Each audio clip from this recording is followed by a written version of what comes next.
শায়েখ ফরজ সালাতের পর কি সম্মিলিতভাবে মোনাজাত করা যাবে? এক প্রশ্নের উত্তর আমরা আর কতদিন দিব? শায়েখ, আমি একজন কাপড় ব্যবসায়ী। আমি দোকানে নিত্য নতুন মডেলিং যা পর্দা বহির্ভূত পোশাকগুলো বিক্রি করলে কোনো সমস্যা হবে কি? ছবি মূর্তি না থাকলে কোনো সমস্যা হবে না। ফেতরা কি টাকা দিয়ে আদায় করা যাবে? না, ফেতরা চাউল দিয়ে আদায় করতে হবে। পীর মানা কি জরুরি? জি না। আমি আমার মাকে সাধ্যমতো সহযোগিতা করি, ভিক্ষা করতে নিষেধ করি। অতঃপর সে অভিশাপ দেয়, আমার জন্য করণীয় কি? আচ্ছা, ওই বইগুলো কোথায় আছে? আছে কি? ও, বইগুলো স্টেজে আছে, হাতের বাম পাশে।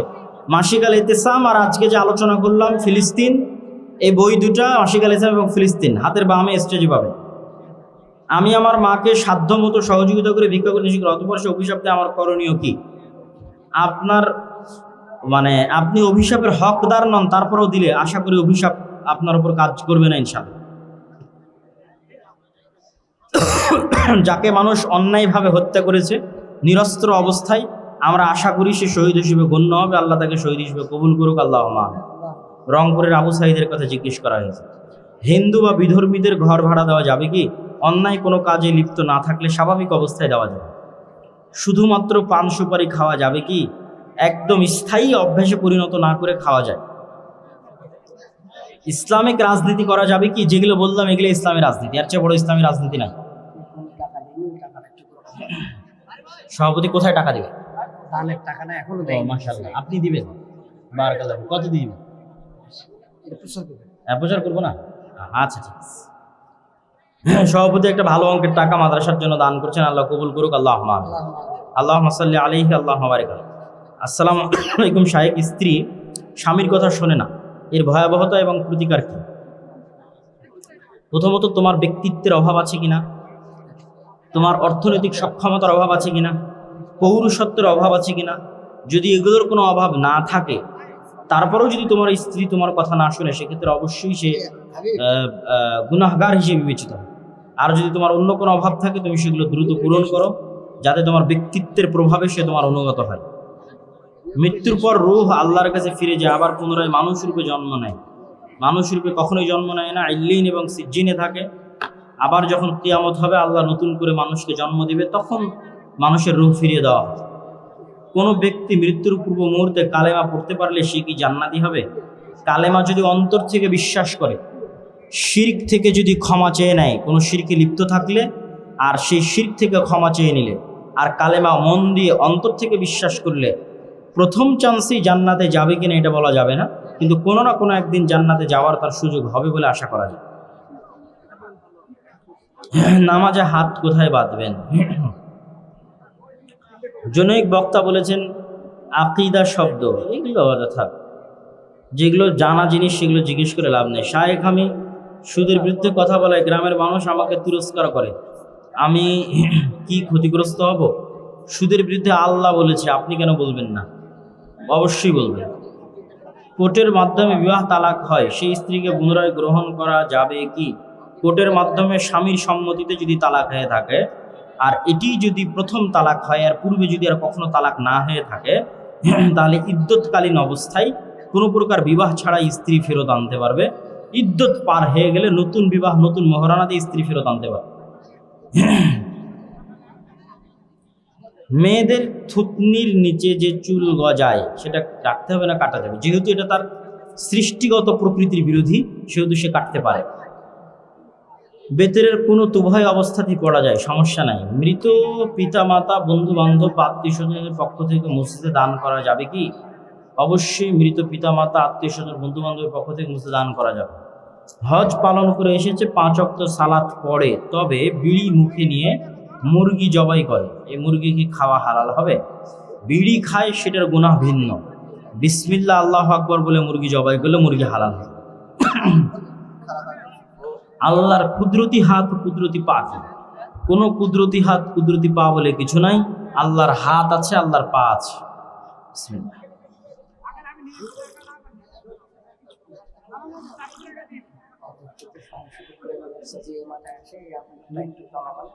কোনো মসজিদ ভেঙে নিচতলা মার্কেট ভাড়া দেওয়া যাবে কি?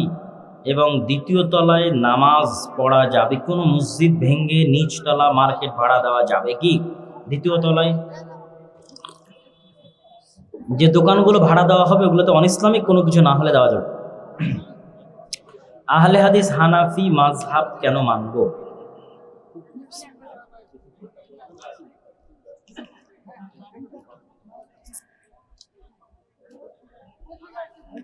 সরাসরি কোরআন এবং হাদিস মানবেন, তবে কোরআন এবং হাদিস সালাফে সালেহিনের বুঝ অনুযায়ী বুঝতে হবে, আপনি একাই বুঝতে পারবেন না। আর সালাফি সালেহিনের বুঝ অনুযায়ী বুঝতে চাইলে আপনাকে আলেম ওলামার সহযোগিতা নিতে হবে। সেক্ষেত্রে যদি নির্দিষ্ট আলেমের মাযহাবের সহযোগিতা নেন তো এটাকে নির্দিষ্ট মাযহাব বলে, সব আলেম ওলামার সহযোগিতা নেন ওটাকে সালাফি সালেহিনের মাযহাব বলে। আল্লাহকে চেনার উপায় কি? আল্লাহর গুণাবলী জানা। কোরআনে আল্লাহ তার পরিচয় দিয়েছে, কোরআন পড়বেন ধারাবাহিকভাবে, কোরআনে আল্লাহর পরিচয় পেয়ে যাবে।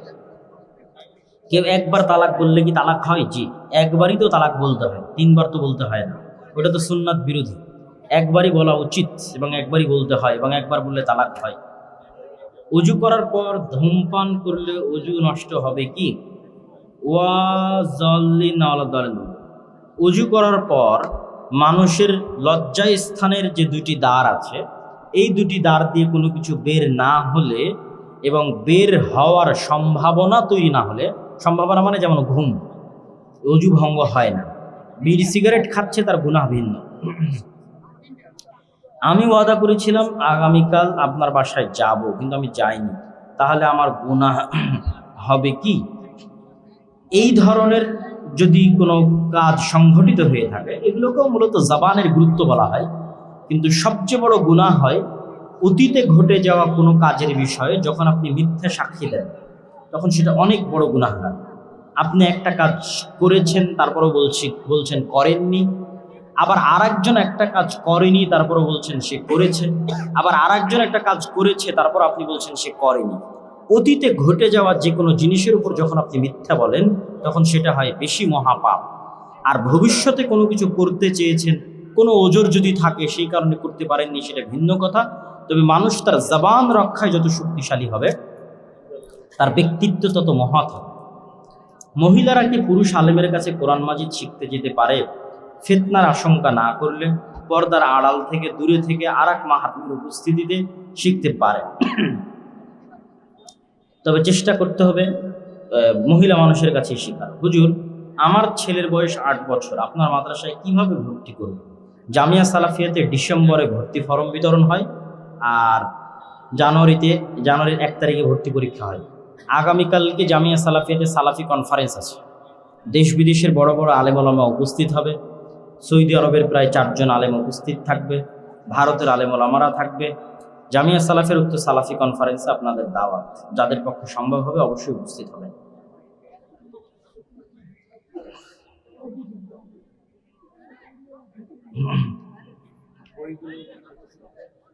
হ্যাঁ, হাতের বামে বই বিক্রি হচ্ছে। আমি একজন কসমেটিক দোকানদার। অনেক সময় মেয়েরা পর্দাবিহীন অবস্থায় দোকানে আসে এবং তাদের দিকে তাকিয়ে কথা বলতে হয়, এতে করে আমার কোনো গুনাহ হবে কি? আপনি চেষ্টা করবেন চক্ষু নিচু রাখার, চক্ষু নিচু রেখে কথা বলার চেষ্টা করুন। আল্লাহ আপনাকে ফিতনা থেকে হেফাজত করুক। আল্লাহ। 4 রাকাত বিশিষ্ট সুন্নাত অথবা ফরজ নামাজের প্রথম বৈঠকে ভুল করে যদি দরুদ শরীফ বলে ফেলি, নামাজ হবে কি? কোনো সমস্যা নাই, তবে তাশাহুদ অবশ্যই বলতে হবে। নামাজে থাকা অবস্থায় ইমাম সাহেব ব্যতীত যদি কোনো মুসল্লি ভুল করে, এক্ষেত্রে করণীয় ইমামের অনুসরণ করবে, এটাই করণীয়। ইমামের অনুসরণ করতে গিয়ে ভুল হয়ে গেলে আবারও সংশোধন করে নিয়ে ইমামের অনুসরণ করবে। হুজুর, আমার বিয়ের বয়স হয়েছে, আমার পরিবার বিয়ে দিতে নারাজ, কিন্তু আমি খারাপ কাজে লিপ্ত হতে চাই না, আমার করণীয় কি? তুমি অর্থনৈতিকভাবে স্বাবলম্বী হও, পিতা মাতাকে বুঝাতে থাকো, আর ধৈর্য ধারণ করার চেষ্টা করো। গবাদি পশুকে বীজ দেওয়া যাবে কি? কোনো সমস্যা নেই।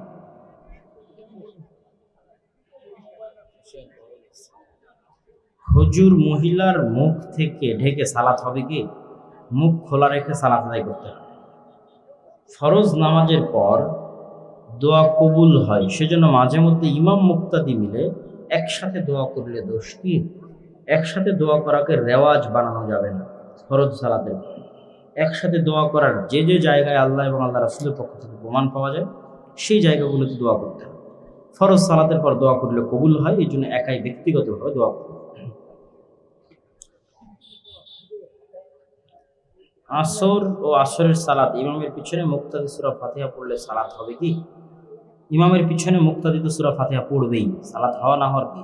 না পড়লে সালাত বাতিল হতে পারে, পড়তেই হবে। গোসল ফরজ হয়ে গেছে, এই অবস্থায় গরু জবাহ করা যাবে কি? কোনো সমস্যা নেই। ইমাম আল্লাহকে সব জায়গায় বিরাজমান মনে করে, সেই ইমামের পিছনে সালাত আদায় হবে কি? চেষ্টা করতে হবে ইমাম পরিবর্তন করার। যদি ইমাম পরিবর্তন না করা যায়, নিকটস্থ মসজিদে যেতে হবে। যদি নিকটস্থ কোনো মসজিদ না থাকে, তাহলে জামাতে সালাত আদায় করার লক্ষ্যে তার পিছিয়ে সালাত আদায় করতে হবে। বিদাতি বক্তার আলোচনা শ্রবণ করা যাবে কি? যার জ্ঞান নাই, যে সত্য মিথ্যা যাচাই বাছাই করতে পারে না, তার এই ধরনের সকলের বক্তব্য শোনা উচিত নয়। যার প্রতি নির্ভরযোগ্য মনে করবে, যাকে চিনে, যাকে জানে, তারই বক্তব্য শোনার চেষ্টা করবে। আর যারা সত্য মিথ্যা যাচাই বাছাইয়ের জ্ঞান আছে, বা এরকম মুরব্বী আছে, পরামর্শদাতা আছে, যার সহযোগিতায় সে ভ্রান্তি পথে যাবে না, বরং সত্য মিথ্যা যাচাই বাছাই করতে পারবে, এরকম মানুষ বক্তব্য চাইলে বিভিন্ন জনের বক্তব্য শুনতে পারে। শায়েখ হেসে বা রাগে মজাক করে তালাক দিলে তালাক হবে কি? তালাকে কোনো মজাক নাই, তালাকে কোনো রাগ নাই, তালাকে কোনো হাসাহাসি নাই। তালাক তালাক, রেগে দিলেও তালাক, মজাক করে দিলেও তালাক, হেসে দিলেও তালাক।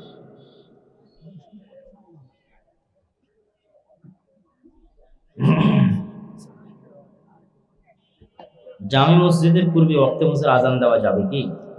আউয়াল ওয়াক্ত হলে এবং তারা ওয়াক্ত দেরি করলে সেক্ষেত্রে দেওয়া যাবে। আর যদি সবারই আউয়াল ওয়াক্ত হয়, তাহলে 1-2 মিনিটের ব্যবধানে একসাথে আজান দেওয়াই উচিত। সৌদিতে যারা গেছে তারা জানে, সৌদিতে সব মসজিদে এক টাইমে আজান হয়, কেউ 1 মিনিট আগে, কেউ 1 মিনিট পরে, এরকম হয় না। আমি একজন বিবাহিত নারী, বর্তমানে আমার জন্মদাতা বাবা এবং আমার ভাই তারা হারাম ব্যবসায় লিপ্ত, সুদের সঙ্গে জড়িত। এখন আমার তাদের বাসায় যাওয়া এবং খাওয়া ঠিক হবে কিনা? স্বাভাবিক যোগাযোগের জন্য বাসায় যাওয়া যাবে, সুসম্পর্ক রক্ষা করতে হবে। খাওয়া দাওয়া, হাদিয়া, উপঢৌকন, টাকা পয়সা গ্রহণ করা থেকে বিরত থাকতে হবে। আসসালামু আলাইকুম শাইখ, অনলাইনে বক্তব্য শোনার ক্ষেত্রে কাদের থেকে কেন্দ্রিক? উত্তর দিয়েছি আমি।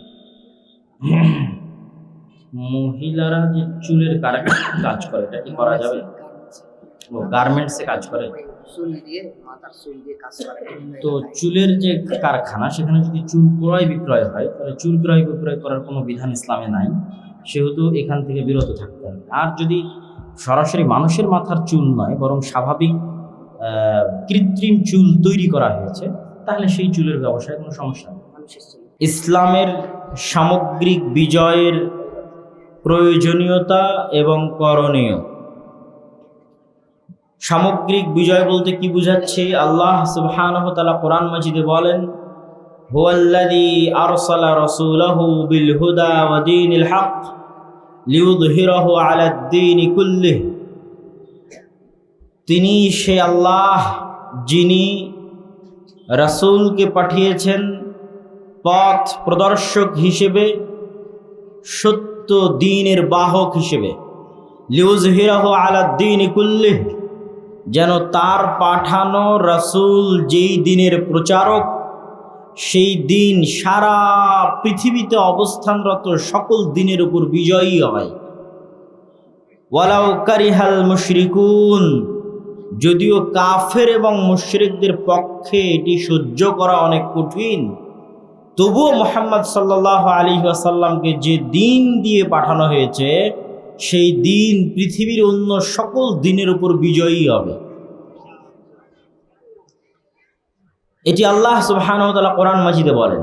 তেমনি রাসূলুল্লাহ সাল্লাল্লাহু আলাইহি ওয়াসাল্লাম বলেন, আসমানের নিচে জমিনের উপরে এমন কোনো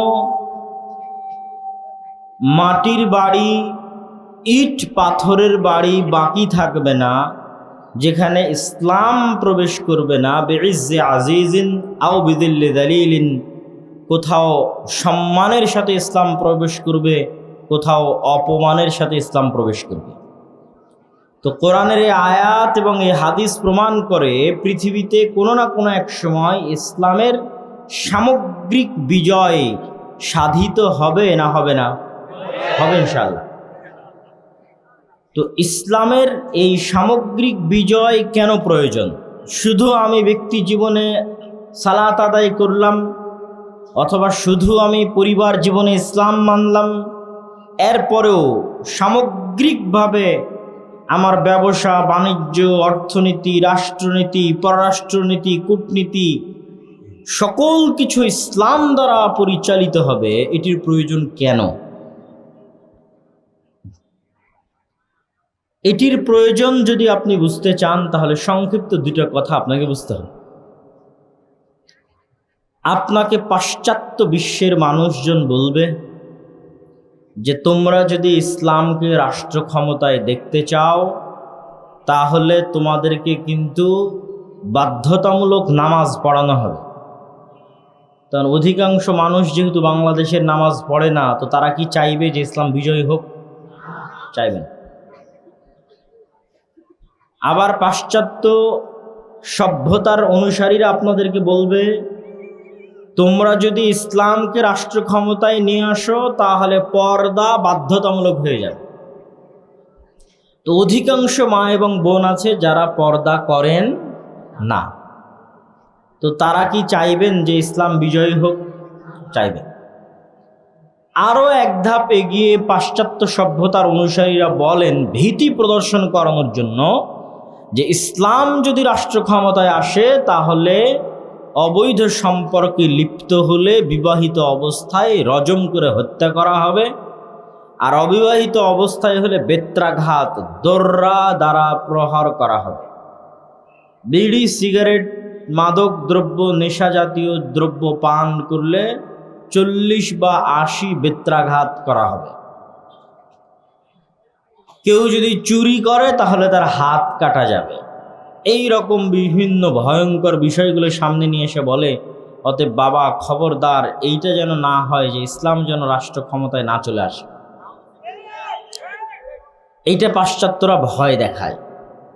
কিন্তু এর বাইরেও, এই সমস্ত ভীতি প্রদর্শনের বাইরেও রাষ্ট্র ক্ষমতায় ইসলাম যাওয়ার ভিন্ন আরেকটা চেহারা আছে, যেটি কখনোই পাশ্চাত্য মিডিয়া, ওয়েস্টার্ন যে ইলেকট্রিক এবং ইলেকট্রনিক্স মিডিয়া আছে এবং পাশ্চাত্য সভ্যতার ধারক ও বাহক আছে, তারা আপনাকে জানতেও দিবে না, বুঝতেও দিবে না।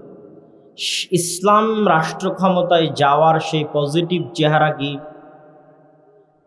সেই পজিটিভ চেহারা হচ্ছে, একটু 2 মিনিট আপনাদেরকে আমার সাথে মনোযোগের সাথে সময় দিতে হবে। যদি শুধু 5 ওয়াক্ত সালাত আদায়ই রাষ্ট্র ক্ষমতায় ইসলাম যাওয়ার জন্য যথেষ্ট হতো, তাহলে গত 16 বছরের কত এরকম ওসি, ডিসি, এসপি, এমপি, মন্ত্রী ছিল ও এসিল্যান্ড সাব রেজিস্ট্রার ছিল, যারা শুধু 5 ওয়াক্ত নয় তাহাজ্জুদের সালাতও আদায় করত। এবং এমন কোনো মসজিদ মাদ্রাসার জালসা সম্মেলন ছিল না যেই জালসা সম্মেলনে প্রধান অতিথি, বিশেষ অতিথি হিসেবে তারা আমন্ত্রিত হতো না এবং সেখানে লাখো টাকা দান করে দানবীর হিসেবে খেতাব পেত না। এমনও আছে যে প্রশ্ন ফাঁসের টাকা এরকম জালসা এবং মসজিদে দান করেছে। তাহলে শুধু যদি সালাদ দিয়ে ইসলামী রাষ্ট্র কায়েম হয়ে গেছে বলে ধরে নেওয়া যেত, তাহলে গত 16 বছর ইসলামী রাষ্ট্র ছিল। হ্যাঁ, কেন গত 16 বছর তো সবাই ছিল হাজি, তাহাজ্জুদ গুজার, আল্লাহওয়ালা আর দানবীর, ছিল না? তাহলে ইসলামী রাষ্ট্র মানে আজকে এই নবাবগঞ্জ উপজেলায় যদি আমি বলি আজ থেকে এখানে ইসলাম প্রতিষ্ঠা হয়েছে, তাহলে পাশ্চাত্য আপনাকে যেটা বলতেছে এখানে সবাইকে বাধ্যতামূলক পর্দা করা হবে, সবাইকে বাধ্যতামূলক নামাজ পড়ানো হবে, তারও বহু আগে হবে। ইসলামী রাষ্ট্রে এই ধরনের আইন কানুন থাকতে পারে, কিন্তু তারও বহু আগে এটা তখনই ইসলামী রাষ্ট্র বলে বিবেচিত হবে যখন এখানে ন্যায়পরায়ণতা, ন্যায় বিচার এবং সত্যবাদিতা প্রতিষ্ঠিত হবে। যখন এখানে একজনও আর একজনের চুল পরিমাণ হক মেরে নিতে পারবে না। বেতন নিবে সরকারের, আর সরকারি মেডিকেলে না বসে প্রাইভেট ক্লিনিকে বসবে, এইটা হবে ইসলামী রাষ্ট্রে? এটা অসম্ভব। সবার আগে ওটা বন্ধ হবে। তারপরে এসিল্যান্ডের অফিসে, সাব রেজিস্ট্রারের অফিসে একটা কাজ আদায় করার জন্য ঘুষ দিতে হবে, এটা ইসলামী রাষ্ট্রে হবে অসম্ভব। আগে ওটা বন্ধ হবে। আপনার কোনো বৈধ চাকরি আপনার সন্তান পরবর্তী প্রজন্ম নিবে, এই চাকরির জন্য খালা, মামা, ফুফু, চাচা, খালু, আত্মীয় স্বজন, রাজনৈতিক নেতা, টাকা পয়সা, যোগ্যতার বাইরে আরও এরকম ডট ডট ডট ডট অসংখ্য জিনিস খুঁজে বেড়াতে হবে। ইসলামী রাষ্ট্রে কখনোই এটি ঘটবে না।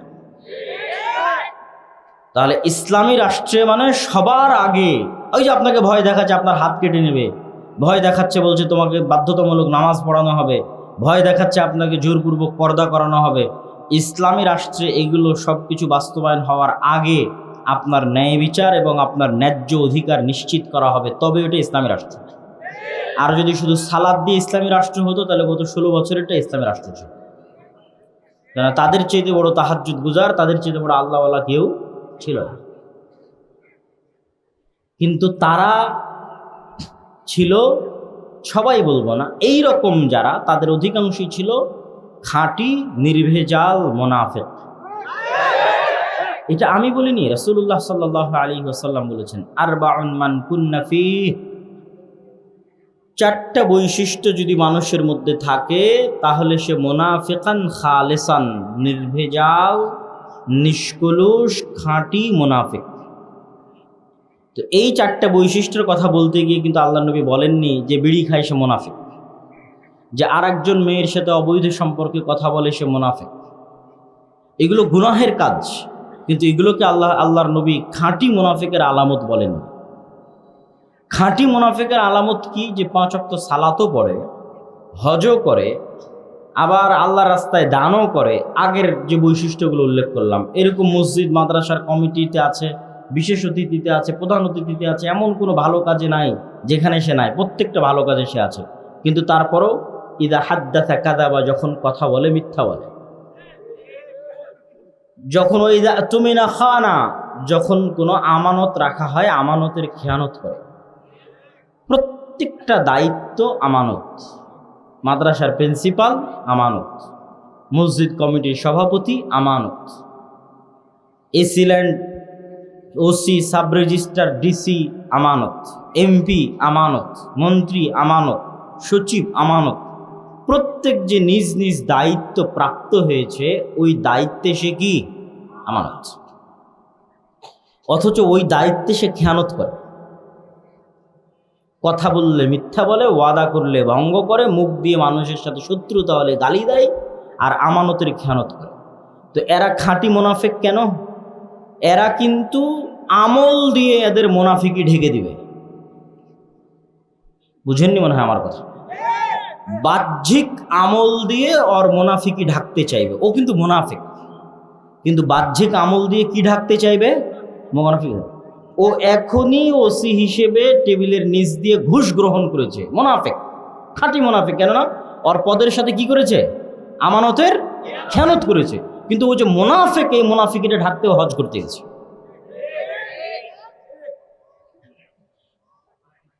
এইরকম প্রত্যেক যাকে যে পদের দায়িত্ব দেওয়া আছে ওই পদের সাথে মুনাফিকি করছে 24 ঘন্টা, এবং মুনাফিক, কিন্তু ওই মুনাফিকি ঢাকতে এখানে প্রধান অতিথি হয়েছে।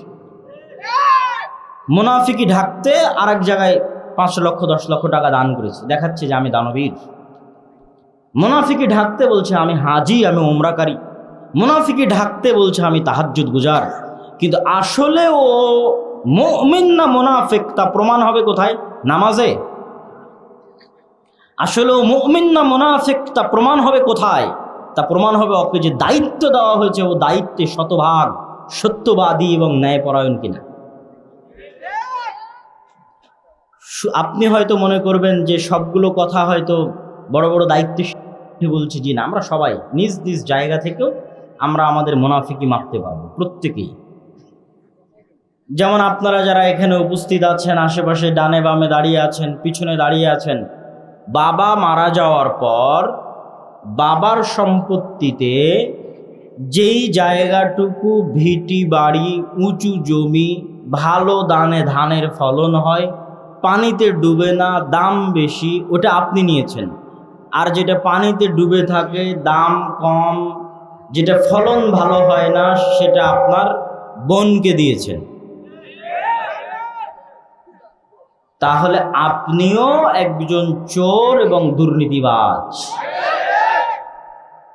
আপনিও আপনার সালাদ দিয়ে আপনার মুনাফিকি ঢাকতে চাচ্ছেন না, আসলে মুনাফিক, কারণ আপনি দায়িত্বে ন্যায় পরায়ণতা দেখাননি। আপনি ভাই হিসেবে, পিতার সন্তান হিসেবে ন্যায়ের সাথে বন্টন করেন, আপনি আসলে মুনাফিক। কিন্তু আপনার সালাদ দিয়ে, আপনার দাড়ি দিয়ে আপনার মুনাফিকিটা ঢাকতে চাচ্ছেন। এরকম আপনি জীবনের প্রত্যেকটা পদক্ষেপে সত্য বলা আর কাজে ন্যায়পরায়ণ হওয়া, এটা অনেক কঠিন জিনিস। আমরা আমাদের ব্যক্তি জীবনে স্ত্রীদের সাথে কতটুকু ন্যায়পরায়ণ তার হিসাব দিতে আল্লাহর দরবারে ফেঁসে যেতে পারে। সব কথা বাদ দিলাম, কে বসে কে ছিলেন তার কথা বাদ দিলাম, আমি আমার স্ত্রীর প্রতি কতটুকু ন্যায়পরায়ণ তার জবাব দিতে আল্লাহর দরবারে ফেঁসে যেতে পারে, যে তার হক আমি ন্যায়ের সাথে বুঝিয়ে দিয়েছি কিনা। রাসূলুল্লাহ সাল্লাল্লাহু আলাইহি ওয়াসাল্লাম এমনি বলেননি যে সাবআতু ইউদিল্লুহুমুল্লাহ ইয়াউমা লা দিল্লা ইল্লা দিল্লুহ, 7 শ্রেণীর মানুষকে কিয়ামতের মাঠে আল্লাহ সুবহানাহু ওয়া তাআলা বিশেষ ছায়া প্রদান করবেন। তার 1 নম্বরে, আশ্চর্য হবেন, 1 নম্বরে আল্লাহ সুবহানাহু ওয়া তাআলা এবং তার রাসূল অন্য আর যে আমলগুলো আমরা করি, যেগুলোকে বড় আমল মনে করি, বড় তাকওয়াবান পরহেজগার মনে করি, যে দেখেন ও তাহাজ্জুদের সালাত আদায় করে, ও নফল সিয়াম পালন করে, ও সুন্নাতগুলো আদায় করে, এগুলোর সিরিয়ালও আছে, কিন্তু 1 নম্বরে সিরিয়াল আছে ন্যায়পরায়ণ দায়িত্বশীল। ন্যায়পরায়ণ দায়িত্বশীল মানে শুধু এমপি না, যে পিতা সে পিতা হিসেবে ন্যায়পরায়ণ, যে স্বামী ও স্বামী হিসেবে ন্যায়পরায়ণ, যে বৌমা ও বৌমা হিসেবে ন্যায়পরায়ণ, যে শাশুড়ি ও শাশুড়ি হিসেবে ন্যায়পরায়ণ। পৃথিবীতে এমন কোথাও ফাসাদ তৈরি হয়নি, ফাসাদ ন্যায়পরায়ণতার অভাবে আর সত্যবাদিতার অভাবে তৈরি হয়। শুধু বৌমা আর শাশুড়ির মধ্যে নয়, আপনি যদি দেখেন যে আলেম ওলামার মধ্যে, মসজিদে মসজিদে, মাদ্রাসায় মাদ্রাসায়, ইসলামী দলে, ইসলামী সংগঠনে, আহলে হাদিসদের মধ্যে, হানাফিদের মধ্যে, দেওবন্দীদের মধ্যে পরস্পরে প্রত্যেক যত বিভেদ আছে, কোনো বিভেদের জায়গায় মাসলা মাসাইল আকীদার বিভেদ নাই। আপনি যত বিভেদের গভীরে ঢুকবেন তত দেখবেন এখানে একজন অন্যায় করেছে আর একজন মাজলুম হয়েছে। মানে যে ইসলামী দলের আমির ও ন্যায়পরায়ণ আমির নয়, যে মাদ্রাসার প্রিন্সিপাল ও ন্যায়পরায়ণ প্রিন্সিপাল নয়, যে মাদ্রাসার পরিচালক সভাপতি ও ন্যায়পরায়ণ পরিচালক সভাপতি নয়। আজকে বলেছি না বক্তব্যের বিষয় ইসলামের সামগ্রিক বিজয়। তো ইসলামের সামগ্রিক বিজয় মানে কি আপনি দেশ ও জাতির নেতৃত্ব দিবেন। তো আপনি সামান্য মসজিদে ন্যায়পরায়ণতা প্রতিষ্ঠা করতে পারেননি, সামান্য আপনার মাদ্রাসায় আপনি ন্যায়পরায়ণ শাসক হতে পারেননি, আপনার পরিবারে ন্যায়পরায়ণ হতে পারেননি, আপনাকে আল্লাহ দেশের দায়িত্ব দিবেন? কথা বলেন না, যে আপনাকে আল্লাহ দেশের দায়িত্ব দিবেন? অসম্ভব, কখনোই দিবেন না। আপনি সালাত দিয়ে, সঠিক আকীদা দিয়ে জান্নাতে চলে যাবেন, কিন্তু মানুষের নেতৃত্ব দেওয়ার জন্য আগে বলতে হবে সত্য, করতে হবে ন্যায়। যে ন্যায় চুল পরিমাণ ছাড় দেয় না, যে সত্যে চুল পরিমাণ ছাড় দেয় না, ওকে আল্লাহ দেশ ও জাতির নেতৃত্ব দিবেন আল্লাহর দয়ায়। আর আমরা মুসলমানেরা এই জায়গা দিয়ে হচ্ছে সবচেয়ে পিছিয়ে আছি।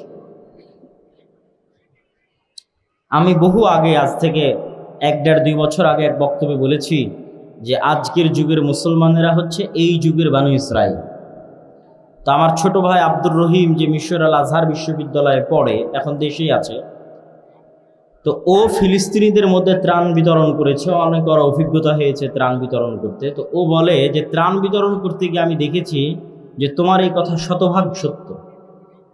কিভাবে মুসলমানেরা তার মৃত ভাইয়ের রক্ত পর্যন্ত বেচতে পারে, এইটা মানে রক্ত পর্যন্ত বেচতে পারে বলতে, যে আপনার মাধ্যমে ধরেন আমি একটা টাকা দান করতেছি ফিলিস্তিনের গাজায়, আপনি পৌঁছে দিবেন, তো এই ত্রাণটা আপনি ফিলিস্তিনের গাজায় পৌঁছে দেওয়াকে ব্যবসা হিসেবে গ্রহণ করেছেন। এই ব্যবসার হাত বদল হতে হতে ফিলিস্তিনের গাজায় যার কাছে পৌঁছবে তার পর্যন্ত পৌঁছতে পৌঁছতে এই টাকা শেষ হতে থাকবে। বিশাল বড় সিন্ডিকেট আছে, এই সিন্ডিকেটকে অতিক্রম না করে আপনি টাকা গাজায় পৌঁছাতে পারবেন। তো এই যে সিন্ডিকেটের মধ্যে যতগুলো মিথ্যুক, ধোঁকাবাজ, গাদ্দার, অন্যায়পরায়ণ, জালিম বসে আছে, এরা সবগুলো মুসলমান নামে পরিচয় দেয় নিজেদের। মুসলমান নামে পরিচয় দিয়ে নিজের আর এক ক্ষুধার্ত মুসলিম ভাই গাজায় পড়ে আছে, ওরই স্বজাতি, ওইও ফিলিস্তিনি, ওর ভাই ক্ষুধার জন্য কাঁদতেছে, পানির জন্য কাঁদতেছে, তারপর সে টাকার সাথে নিষ্ঠুর। সে লাভ ছাড়া, সিন্ডিকেট ছাড়া একটা টাকা গাজার মধ্যে ঢুকতে দিবে না। তো রক্ত বেচতেছে না, রক্ত বেচতেছে, রক্ত ক্রয়, রক্তের সাথে ব্যবসা করতেছে, মুসলমানের রক্তের সাথে ব্যবসা করতেছে। তাহলে যে ইসরায়েল বম নিক্ষেপ করে হত্যা করতেছে ওর মধ্যে, আর যে একটা ত্রাণ গাজায় পৌঁছবে তার জন্য সিন্ডিকেট তৈরি করে রেখেছে, তার ইনকামের জন্য, তার ব্যবসার জন্য, তার মধ্যে কি পারছে? তখন ও বলে যে আব্দুল্লাহ ভাই, তোমার বক্তব্য আমি এখন বুঝি যে এই যুগের মুসলমানের আসলেই বানু ইসরায়েল। এরা বাহ্যিকভাবে সালাত, সিয়াম, হজ, যাকাত দেখিয়ে বুঝাতে চায় এরা অনেক ভালো, কিন্তু আসলে মিথ্যুক, অন্যায়পরায়ণ, অসৎ। তাহলে এরা যদি গোলাম না থাকে, কারা গোলাম থাকে? কেননা দেশ ও জাতির নেতা হতে হলে তো মিথ্যুক হয়ে নেতা হওয়া যাবে, অসৎ অন্যায়পরায়ণ হয়ে নেতা হওয়া যাবে না। কিন্তু শত করা কতজন নেবেন আপনি? একইভাবে রন্ধ্রে রন্ধ্রে রক্তের মধ্যে অসততা, অন্যায়পরায়ণতা ঢুকে আছে। কি মসজিদ, কি মাদ্রাসা, কি ইসলামী দল, কি ইসলামী সংগঠন, একই অবস্থা। সম্মানিত উপস্থিতি, তো আমরা বলছিলাম যে ইসলাম যদি রাষ্ট্র ক্ষমতায় আসে, তাহলে ইসলামের যেটা মূল বেসিক বাস্তবায়ন, যেটা ইসলাম করতে চায়, সেটা আমাদের মুসলমানদের মধ্যে নাই। এই জন্য আমাদেরকে দিয়ে আল্লাহ সুবহানাহু তাআলা রাষ্ট্র ক্ষমতায় নিয়ে যাবেন না। সেই বেসিক মূল জিনিসটা কি? ন্যায়পরায়ণতা, সত্যবাদিতা। এটা থেকে আমরা হাজার হাজার লক্ষ কোটি কিলোমিটার দূরে আছি। আর পাশ্চাত্য বিশ্ব আপনাকে ভয় দেখাতে থাকবে এবং তারা চাইবে এই যে গণতান্ত্রিক সিস্টেম আছে, এই সিস্টেমটা টিকে থাক। এই জন্য নির্দিষ্ট ব্যক্তির উপর যেন আপনার রাগ উঠে, আর ওই নির্দিষ্ট ব্যক্তি চলে গেলে যেন আপনার রাগ কমে যায়, এটা তাদের চাওয়া। আপনি মনে করলেন গত 16 বছর আমার উপর জুলুম করেছে উমুক, বাস উমুক চলে গেছে, আপনার রাগ মিটে গেছে। কিন্তু গত 16 বছর যে আপনি মাজলুম হয়েছেন এই জালেম সিস্টেমের কারণে। সেই জালেম সিস্টেমের নাম হচ্ছে গণতান্ত্রিক সিস্টেম, ওই জালেম সিস্টেমের নাম হচ্ছে ধর্মনিরপেক্ষ সিস্টেম, সেকুলার সিস্টেম।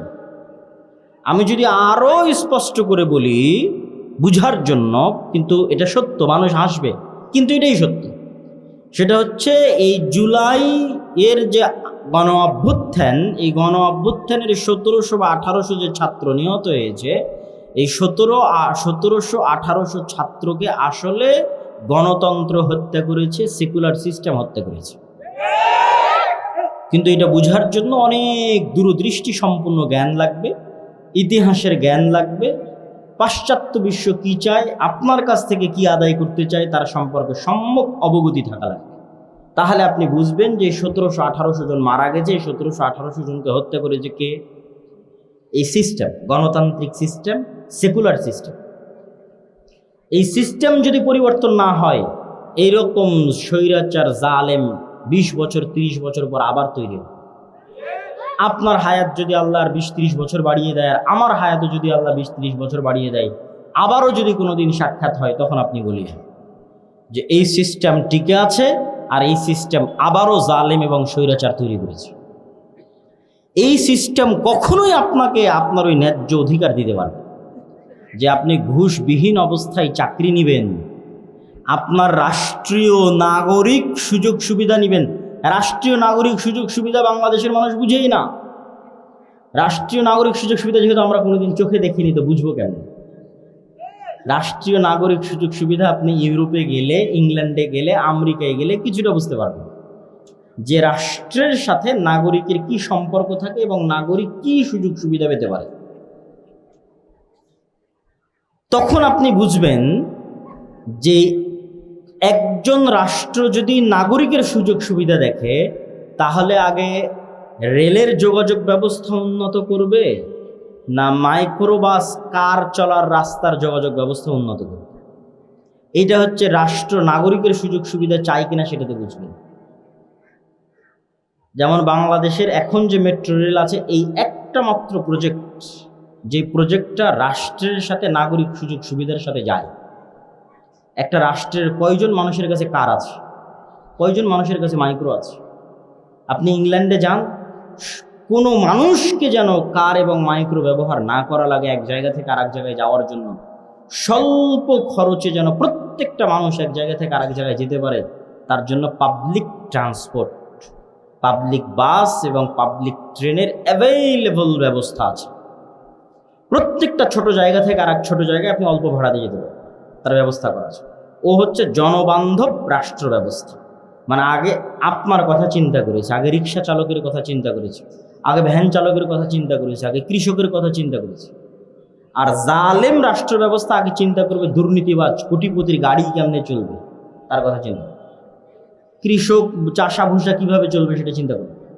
এরকম আরো অসংখ্য পয়েন্ট আছে। আপনার চিকিৎসা কিভাবে আপনি প্রাপ্ত হবে, প্রত্যেকটা মানুষের বিপরীতে একজন চিকিৎসক আছে, অ্যাপয়েন্ট করা আছে সরকারের পক্ষ থেকে, দায়িত্ব দেওয়া আছে যে বাংলাদেশের মানুষ যদি 18 কোটি হয়, তাহলে এই 18 কোটি মানুষের বিপরীতে চিকিৎসক ভাগ করা আছে। মানে আমার জন্য একজন চিকিৎসক রিজার্ভ আছে। তাহলে রাষ্ট্র আমার স্বাস্থ্য নিয়ে চিন্তিত। তো আমি যেন স্বাস্থ্য সেবার অভাবে মারা না যাই, এই জন্য রাষ্ট্র চিন্তিত। তাহলে রাষ্ট্র নাগরিকের সুযোগ সুবিধার কথা চিন্তা করে। এরকম আরো অসংখ্য পয়েন্ট আছে। এটা আপনি আমাদের দেশে রাষ্ট্রীয় সুযোগ সুবিধা বলে কিছুই নাই। তো এই রাষ্ট্রীয় সুযোগ সুবিধা কথা চিন্তা করে ইসলাম। এটা হলো ইসলামী রাষ্ট্র ব্যবস্থা। ইসলামী রাষ্ট্র ব্যবস্থা মানে আপনাকে জোর করে নামাজ পড়ানো হবে, জোর করে পর্দা করানো হবে। তারও আগে ইসলামী রাষ্ট্র ব্যবস্থা মানে আপনি যেন না খেয়ে মারা না যান, আপনি যেন চিকিৎসার অভাবে মারা না যান, এটা আগে নিশ্চিত করা হবে। এই যেই রাষ্ট্র ব্যবস্থায় চিকিৎসার অভাবে মানুষ মারা যেতে পারে, ওটা ইসলামী রাষ্ট্র ব্যবস্থা নয়। যেই রাষ্ট্র ব্যবস্থায় না খেয়ে মানুষ মারা যেতে পারে, ওটা ইসলামী রাষ্ট্র ব্যবস্থা নয়। যে বলছে ওটা ইসলামী রাষ্ট্র ব্যবস্থার বুঝতে ভুল হয়েছে, ও কোনোদিন পড়েইনি ইসলামী রাষ্ট্র ব্যবস্থা কাকে বলে। তো এই যে ইসলামী রাষ্ট্র ব্যবস্থার পজিটিভ দিক এগুলো আপনাকে জানতে হবে। এখন জানার সুযোগ, এখন আপনি বুঝবেন, কানেক্ট করতে পারবেন, রিলেট করতে পারবেন যে আমার এবং আপনার সুখ দুঃখের একমাত্র চিন্তা যদি কেউ করে, ওই যে বললাম কৃষকের কথা চিন্তা করবে, রিক্সা চালক ভ্যান চালকের কথা চিন্তা করবে। যেমন কিছুদিন আগে একজন আর্মির মেজরের সাথে একজন পুলিশ খারাপ ব্যবহার করেছে, পরে সেই পুলিশ আর্মির মেজরের পা ধরে ক্ষমা চাচ্ছে। তো মানুষজন ফেসবুকে অনেক প্রশংসা করতেছে। তখন আমার ব্রেনে কাজ করলো যে এটাও ইসলামী রাষ্ট্র ব্যবস্থা নয়। এই পুলিশ যদি একজন রিক্সা চালকের সাথে খারাপ ব্যবহার করতো, তো রিক্সা চালকের পা ধরে মাপ চাইতে হতো, ওটা ইসলামী রাষ্ট্র ব্যবস্থা। ওই আর্মির মেজরের সাথে খারাপ ব্যবহার করেছে, এই জন্য পা ধরে মাপ চাইতে হবে। আর রিক্সা চালক ভ্যান চালক কৃষকের সাথে খারাপ ব্যবহার করলে তখন মাপ চাইতে হবে না। এটা হচ্ছে জালিম সিস্টেম, সেকুলার সিস্টেম, গণতান্ত্রিক সিস্টেম। আর ইসলামী রাষ্ট্র ব্যবস্থা মানে কিসের মেজর? ওই গ্রামের মাঠে কৃষক যে কাজ করতেছে, ওর সাথে যদি জুলুম করে, তো ওর পা ধরে মাপ চাইতে হবে। এইটা হলো ইসলামী রাষ্ট্র ব্যবস্থা। তো ইসলামী রাষ্ট্র ব্যবস্থা মানে আপনি যদি খালি এটা ভয় পান যে বাপরে বাপ আমাকে তো পিটিয়ে নামাজ পড়াবে, পিটিয়ে পর্দা করাবে, জি না, পিটিয়ে নামাজ পড়ানোর আগে, পিটিয়ে পর্দা করানোর আগে আপনার জান মালের নিরাপত্তা, আপনার ইজ্জতের নিরাপত্তা, এবং আপনি যেন মাজলুম না হন, রাষ্ট্রীয় নাগরিক সুযোগ সুবিধা সমানভাবে বুঝে পান, তা নিশ্চিত করা হবে। ওটা ইসলামী রাষ্ট্র ব্যবস্থা। এবং ইসলামী রাষ্ট্র ব্যবস্থা আমেরিকা এবং ইউরোপের রাষ্ট্র ব্যবস্থার চাইতে উন্নত। এটা একজন মানুষকে বোঝানো খুব কঠিন। খুব উচ্চ শিক্ষিত মানুষ ছাড়া অন্তত এই বক্তব্যটুকু বুঝবে না। বলবে এখনকার পৃথিবীর সবচেয়ে আদর্শ রাষ্ট্র ব্যবস্থা তো আমেরিকা আর ইউরোপ। আমাদের ছেলেমেয়েরা জমি বিক্রি করে ইংল্যান্ডে যায়, ইউরোপে যায়, আমেরিকায় যায়। কেউ স্টুডেন্ট ভিসা নিয়ে যায়, কেউ অবৈধ পথে এখান থেকে দুবাই থেকে লিবিয়াতে নামে, লিবিয়ার বেনগাজি বিমানবন্দরে, লিবিয়ার ত্রিপলি বিমানবন্দরে নেমে লিবিয়ার যে সমুদ্র তীরবর্তী শহরগুলো আছে, ওই শহরগুলোতে আশ্রয় নেয়। সেখানে আশ্রয় নিয়ে রাতের অন্ধকারে রাত 12টার সময় প্লাস্টিকের রাবারের ফুলানো নৌকার উপর 300 জন 400 জন 500 জন গাদাগাদি করে উঠে সীমান্ত পাড়ি দেয়। যদি সমুদ্রের মধ্যে ভূমধ্যসাগরে ডুবে মারা গেল তো মারা গেল। আর পাড়ি দেয় কি, পুলিশ ওদেরকে গ্রেফতার করে নিয়ে যাবে, নিয়ে যাওয়ার কিছুদিন ডিটেনশন ক্যাম্পে থাকবে, তারপর আস্তে আস্তে ওরা একদিন নাগরিকত্ব পেয়ে যাবে। তাহলে কি পরিমাণ উন্নত ওই দেশগুলো হতে পারে যে আফগানিস্তান, পাকিস্তান, বাংলাদেশের মুসলমানেরা এইভাবে অবৈধ পথে জীবনের হুমকি নিয়ে ওই দেশগুলোতে যেতে চায়। আর আমি বলতেছি যে ইসলাম যদি প্রতিষ্ঠিত হয় রাষ্ট্র ব্যবস্থায়, তাহলে ওই আমেরিকা এবং ওই ইউরোপের চাইতে বেশি উন্নত, বেশি জনবান্ধব এবং বেশি নাগরিক বান্ধব হবে। কেন? এটার উত্তর বলি, বুঝলে বুঝবেন, না বুঝলে যতটুকু বুঝবেন ততটুকু মনে থাকবে। সেটা হচ্ছে আজকের ইউরোপ এবং আজকের আমেরিকায় সকল নাগরিক সুযোগ সুবিধা থাকার পরেও অর্থনৈতিক স্বাধীনতা নাই। এটা তারাও ভালো মতো বুঝে না যে অর্থনৈতিক স্বাধীনতা নাই। এটা একমাত্র যে গভীরভাবে স্টাডি করবে সে বুঝতে পারবে অর্থনৈতিক স্বাধীনতা নাই। সেটি কি? আমেরিকা এবং ইউরোপে অর্থ মানেই সুদ। এই যে আমার পকেটে ক্যাশ টাকা আছে, এরকম আলাদা কোনো ক্যাশ টাকার অস্তিত্ব হতে পারে না লোন ছাড়া। এই আমার পকেটে 1000 টাকা আছে মানে 1000 টাকার বিপরীতে কি আছে? লোন আছে। 1000 টাকার বিপরীতে কি আছে? লোন ছাড়া কোনো ক্যাশ মানির অস্তিত্ব হতে পারে না, অসম্ভব। এইভাবেই ইকোসিস্টেম তৈরি করা হয়েছে ইউরোপে এবং আমেরিকায়, যেখানে কোনো ক্যাশ মানির অস্তিত্ব হবে না লোন ছাড়া। আপনি বাড়িও কিনতে পারবেন না লোন ছাড়া, জমিও কিনতে পারবেন না লোন ছাড়া, ছেলে মেয়েকে পড়াতেও পারবেন না লোন ছাড়া। প্রত্যেকটা ধাপের পিছনে লোন আছে। এবং এই লোনের সবচেয়ে বড় ভয়ঙ্কর ফাঁদ হচ্ছে ক্রেডিট কার্ড। এখনো বাংলাদেশে বহু ব্যাংক ক্রেডিট কার্ড চালু করেছে, অসংখ্য মানুষ ক্রেডিট কার্ড ইউজ করতেছে। ক্রেডিট কার্ড মানে আপনার অ্যাকাউন্টে টাকা নাই, তবু আপনাকে বলতেছে তুমি খরচ করো, পরে তোমার বেতন থেকে কেটে নেব। কি ভয়ঙ্কর লোনের ফাঁদ! টাকা নাই, তোমার চিন্তা নাই, তুমি খরচ করো, আমি আছি তো। 1 টাকাও নাই, তারপর আপনাকে বলা হচ্ছে আপনি খরচ করেন। আপনি যখন বেতন পাবেন তখন সেখান থেকে কাটা হবে। তো যে যত বেশি ক্রেডিট কার্ডের ইউজার হবে ও অত বড় অ্যামাউন্ট পাবে। ধরেন আমি 10 বছর থেকে ক্রেডিট কার্ড ব্যবহার করতেছি, তাহলে এখন 1টা টাকা ছাড়াও আমি অন্তত 3 কোটি টাকার বাজার করে ফেলতে পারি, ব্যাংক কিচ্ছু বলবে, যেহেতু আমি 10 বছর থেকে আর ক্রেডিট কার্ড ইউজ করতেছি। তো আমেরিকাতে যখন আপনি একটা বাসা ভাড়া নিতে যাবেন, তখন আপনি যদি 20-30 বছর থেকে ক্রেডিট কার্ডের ইউজার হন, তাহলে আপনার কাছে সিকিউরিটি মানি চাইবে না। ক্রেডিট কার্ড আছে তো? বলে হ্যাঁ আছে, সিকিউরিটি মানি লাগবে না, যাও। আর আপনি বলবেন যে আমি সুদ থেকে বাঁচতে চাই, অতএব আমি ক্রেডিট কার্ড ব্যবহার করব না, অগ্রিম লোন নিব না, তাহলে যে বাসা ভাড়া নিতে যাবেন ওই বাসার মালিক বলবে সিকিউরিটি মানি দাও। তো যত সিকিউরিটি মানি চাইবে অত সিকিউরিটি মানিতে আপনি 10 বছরও চাকরি করে ইনকাম করতে পারবেন না। তখন ঠিক আছে আমি ক্রেডিট কার্ড ইউজ করতেছি, তাহলে আপনি সুদে জড়িত হয়ে গেলেন। সুদ ছাড়া 1টা টাকা ক্যাশ মানি আপনার পকেটে আসতে পারে এরকম কোনো রাস্তা নেই। এটা হচ্ছে অর্থনৈতিক দাসত্ব। আপনার অর্থনৈতিক স্বাধীনতা যতক্ষণ না থাকবে আপনি স্বাধীন মানুষ নন, আপনার আভ্যন্তরীণ স্বাধীনতা আসবে। এই জন্য ইসলাম হচ্ছে ঋণ বিমুখ। আজকে বক্তব্যের এই অংশে মা এবং বোনদের এই অংশটুকু একটু দৃষ্টি আকর্ষণ করি। ইসলামী অর্থনীতির মূলনীতি হচ্ছে ঋণ বিমুখ, অল্পে তুষ্ট। ঋণ বিমুখ, অল্পে তুষ্ট। ঋণ বিমুখ, অল্পে তুষ্ট মানে কি? মানে হচ্ছে আল্লাহ কিন্তু কর্জা হাসানার কথা বলেছে, কত বড় করে বলেছে দেখেন, অমাই ইউকরিদুল্লাহ করজান হাসানা, যে ব্যক্তি কর্জা হাসানা দিল সে আল্লাহকে কর্জা হাসানা দিল। বলেন আল্লাহু আকবার। কিন্তু আপনি লোন নেওয়ার যত হাদিস আছে আল্লাহর নবীর সব হাদিস পড়েন, কর্জা হাসানা তখনই নিতে পারবেন যখন আপনি চিকিৎসার অভাবে মরে যাচ্ছেন। তখন আপনি এসি নেওয়ার জন্য কর্জা হাসানা নেবেন, এর কোনো অস্তিত্ব ইসলামের 500,000 কিলোমিটারের মধ্যে নাই। আপনি ফ্রিজ নেওয়ার জন্য কর্জা হাসানা নেবেন, ফ্রিজ কেনার জন্য, এর অস্তিত্ব ইসলামের কয়েক লক্ষ কিলোমিটারের মধ্যে নাই। মরে যাচ্ছি, খেতে পাই না ভাই, চিকিৎসার অভাবে অপারেশনের দরকার, কর্জা হাসানা দাও। তখন যে কর্জা হাসানা দিবে ও কাকে কর্জ দিল? আল্লাহকে কর্জ দিল। মেয়ের বিবাহ দিতে পারতেছি না, টাকার অভাব, খুব সমস্যা, কর্জা হাসানা দাও। কিন্তু আপনি বলবেন যে আমার বাড়িটা মাটির তৈরি, আমি আজকে এখানে ইটের বাড়ি বানাবো, আমাকে কর্জা হাসানা দাও, এর অস্তিত্ব ইসলামের কয়েক লক্ষ কিলোমিটারের মধ্যে নেই। মানে বিলাসিতার জন্য মানুষ কর্জ নিবে, এর কোনো অস্তিত্ব ইসলামে নাই।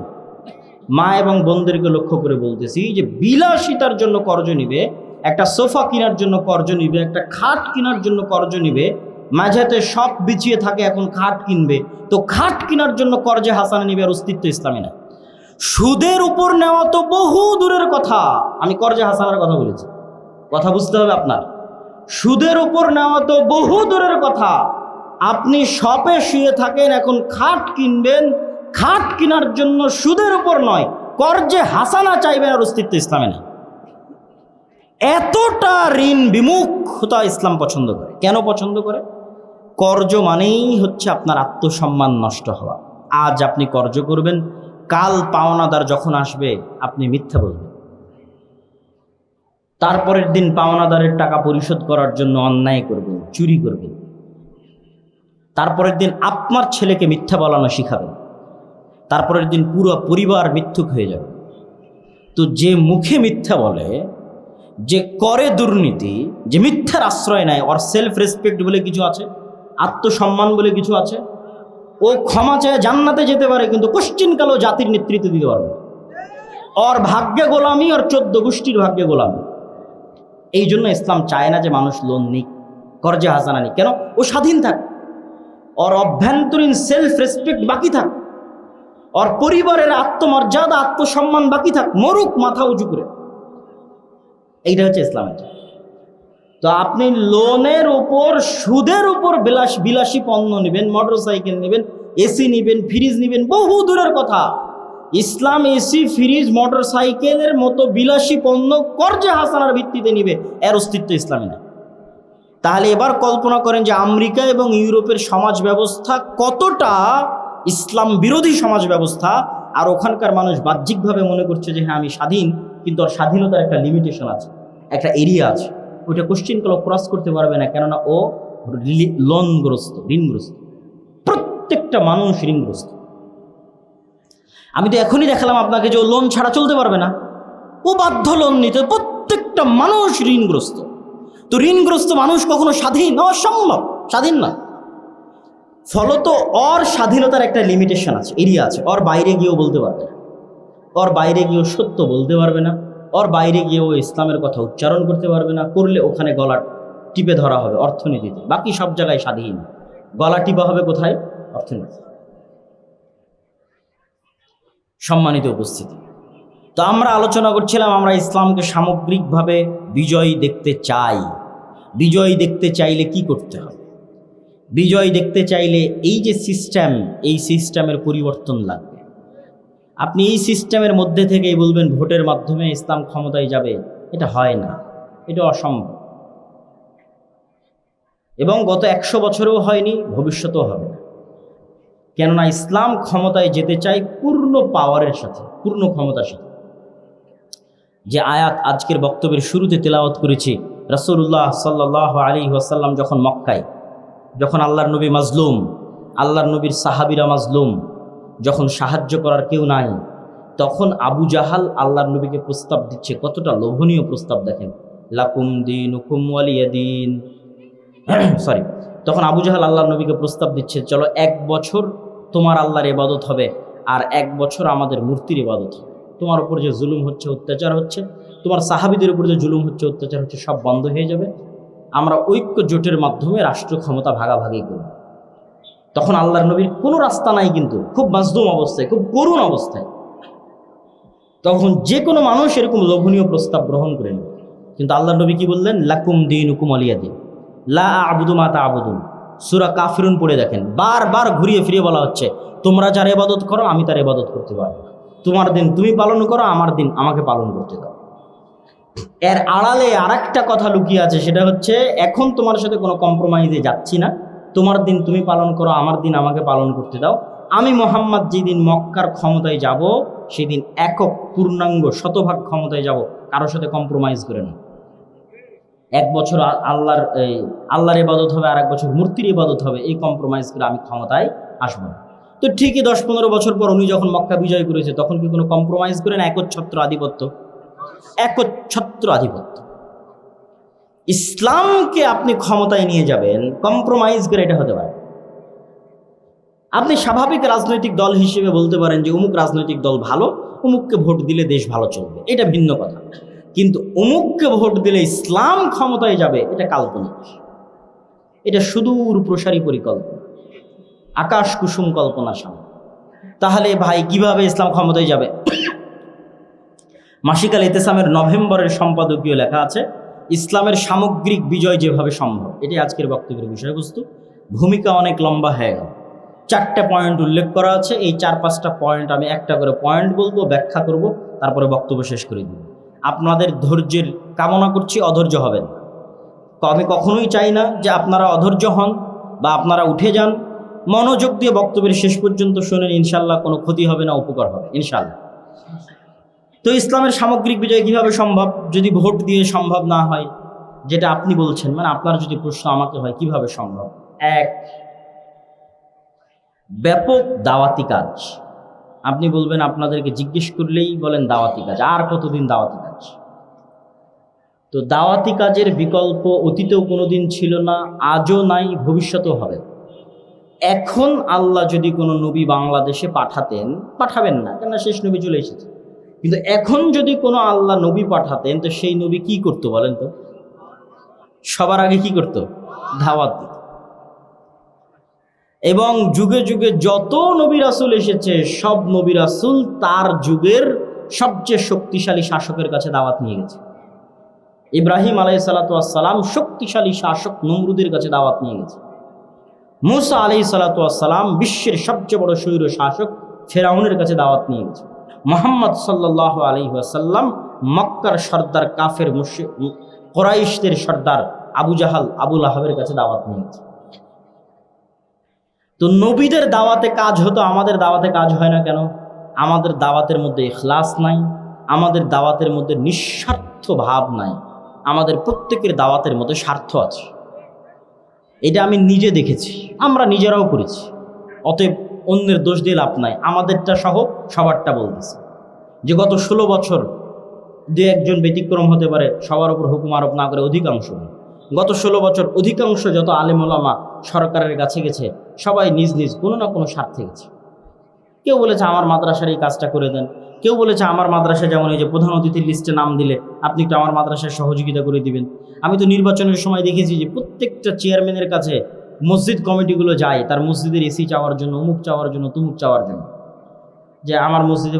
এবং দেখেছি যে প্রায় 50,000, 30,000, 40,000 করে চেয়ারম্যান এমপিদের বাজেট থাকে এক একটা মসজিদের জন্য। তাহলে ওই মসজিদ কমিটি এমপির কাছে যাচ্ছে কেন? দুনিয়াবি কিছু স্বার্থের জন্য।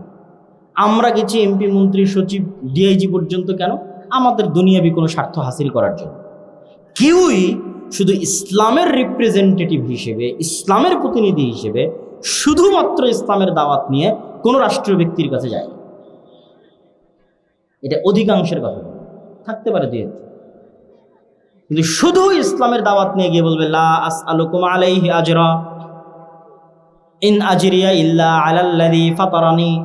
নবীরা বলতে লা আসআলুকুম আলাইহি আজরা, এই ফেরাউন মুসা আলাইহিস সালাম গিয়েই বলতো, ইব্রাহিম আলাইহিস সালাম গিয়েই বলতো, দাওয়াত দিতে এসেছি, লা আসআলুকুম আলাইহি আজরা, পাল্টা উপঢৌকন ধরায় দিয়ে, পাল্টা হাদিয়া ধরায় দিয়ে, পাল্টা টাকা পয়সা ধরায় দিয়ে আমাকে আমার দাওয়াত বন্ধ করতে বলিও না। আমরা প্রতিদান চাওয়ার জন্য আসিনি, মূল্য চাওয়ার জন্য আসিনি, পাথেও চাওয়ার জন্য আসিনি, দাওয়াত দিতে এসেছি তোমার কল্যাণের জন্য নিঃস্বার্থভাবে।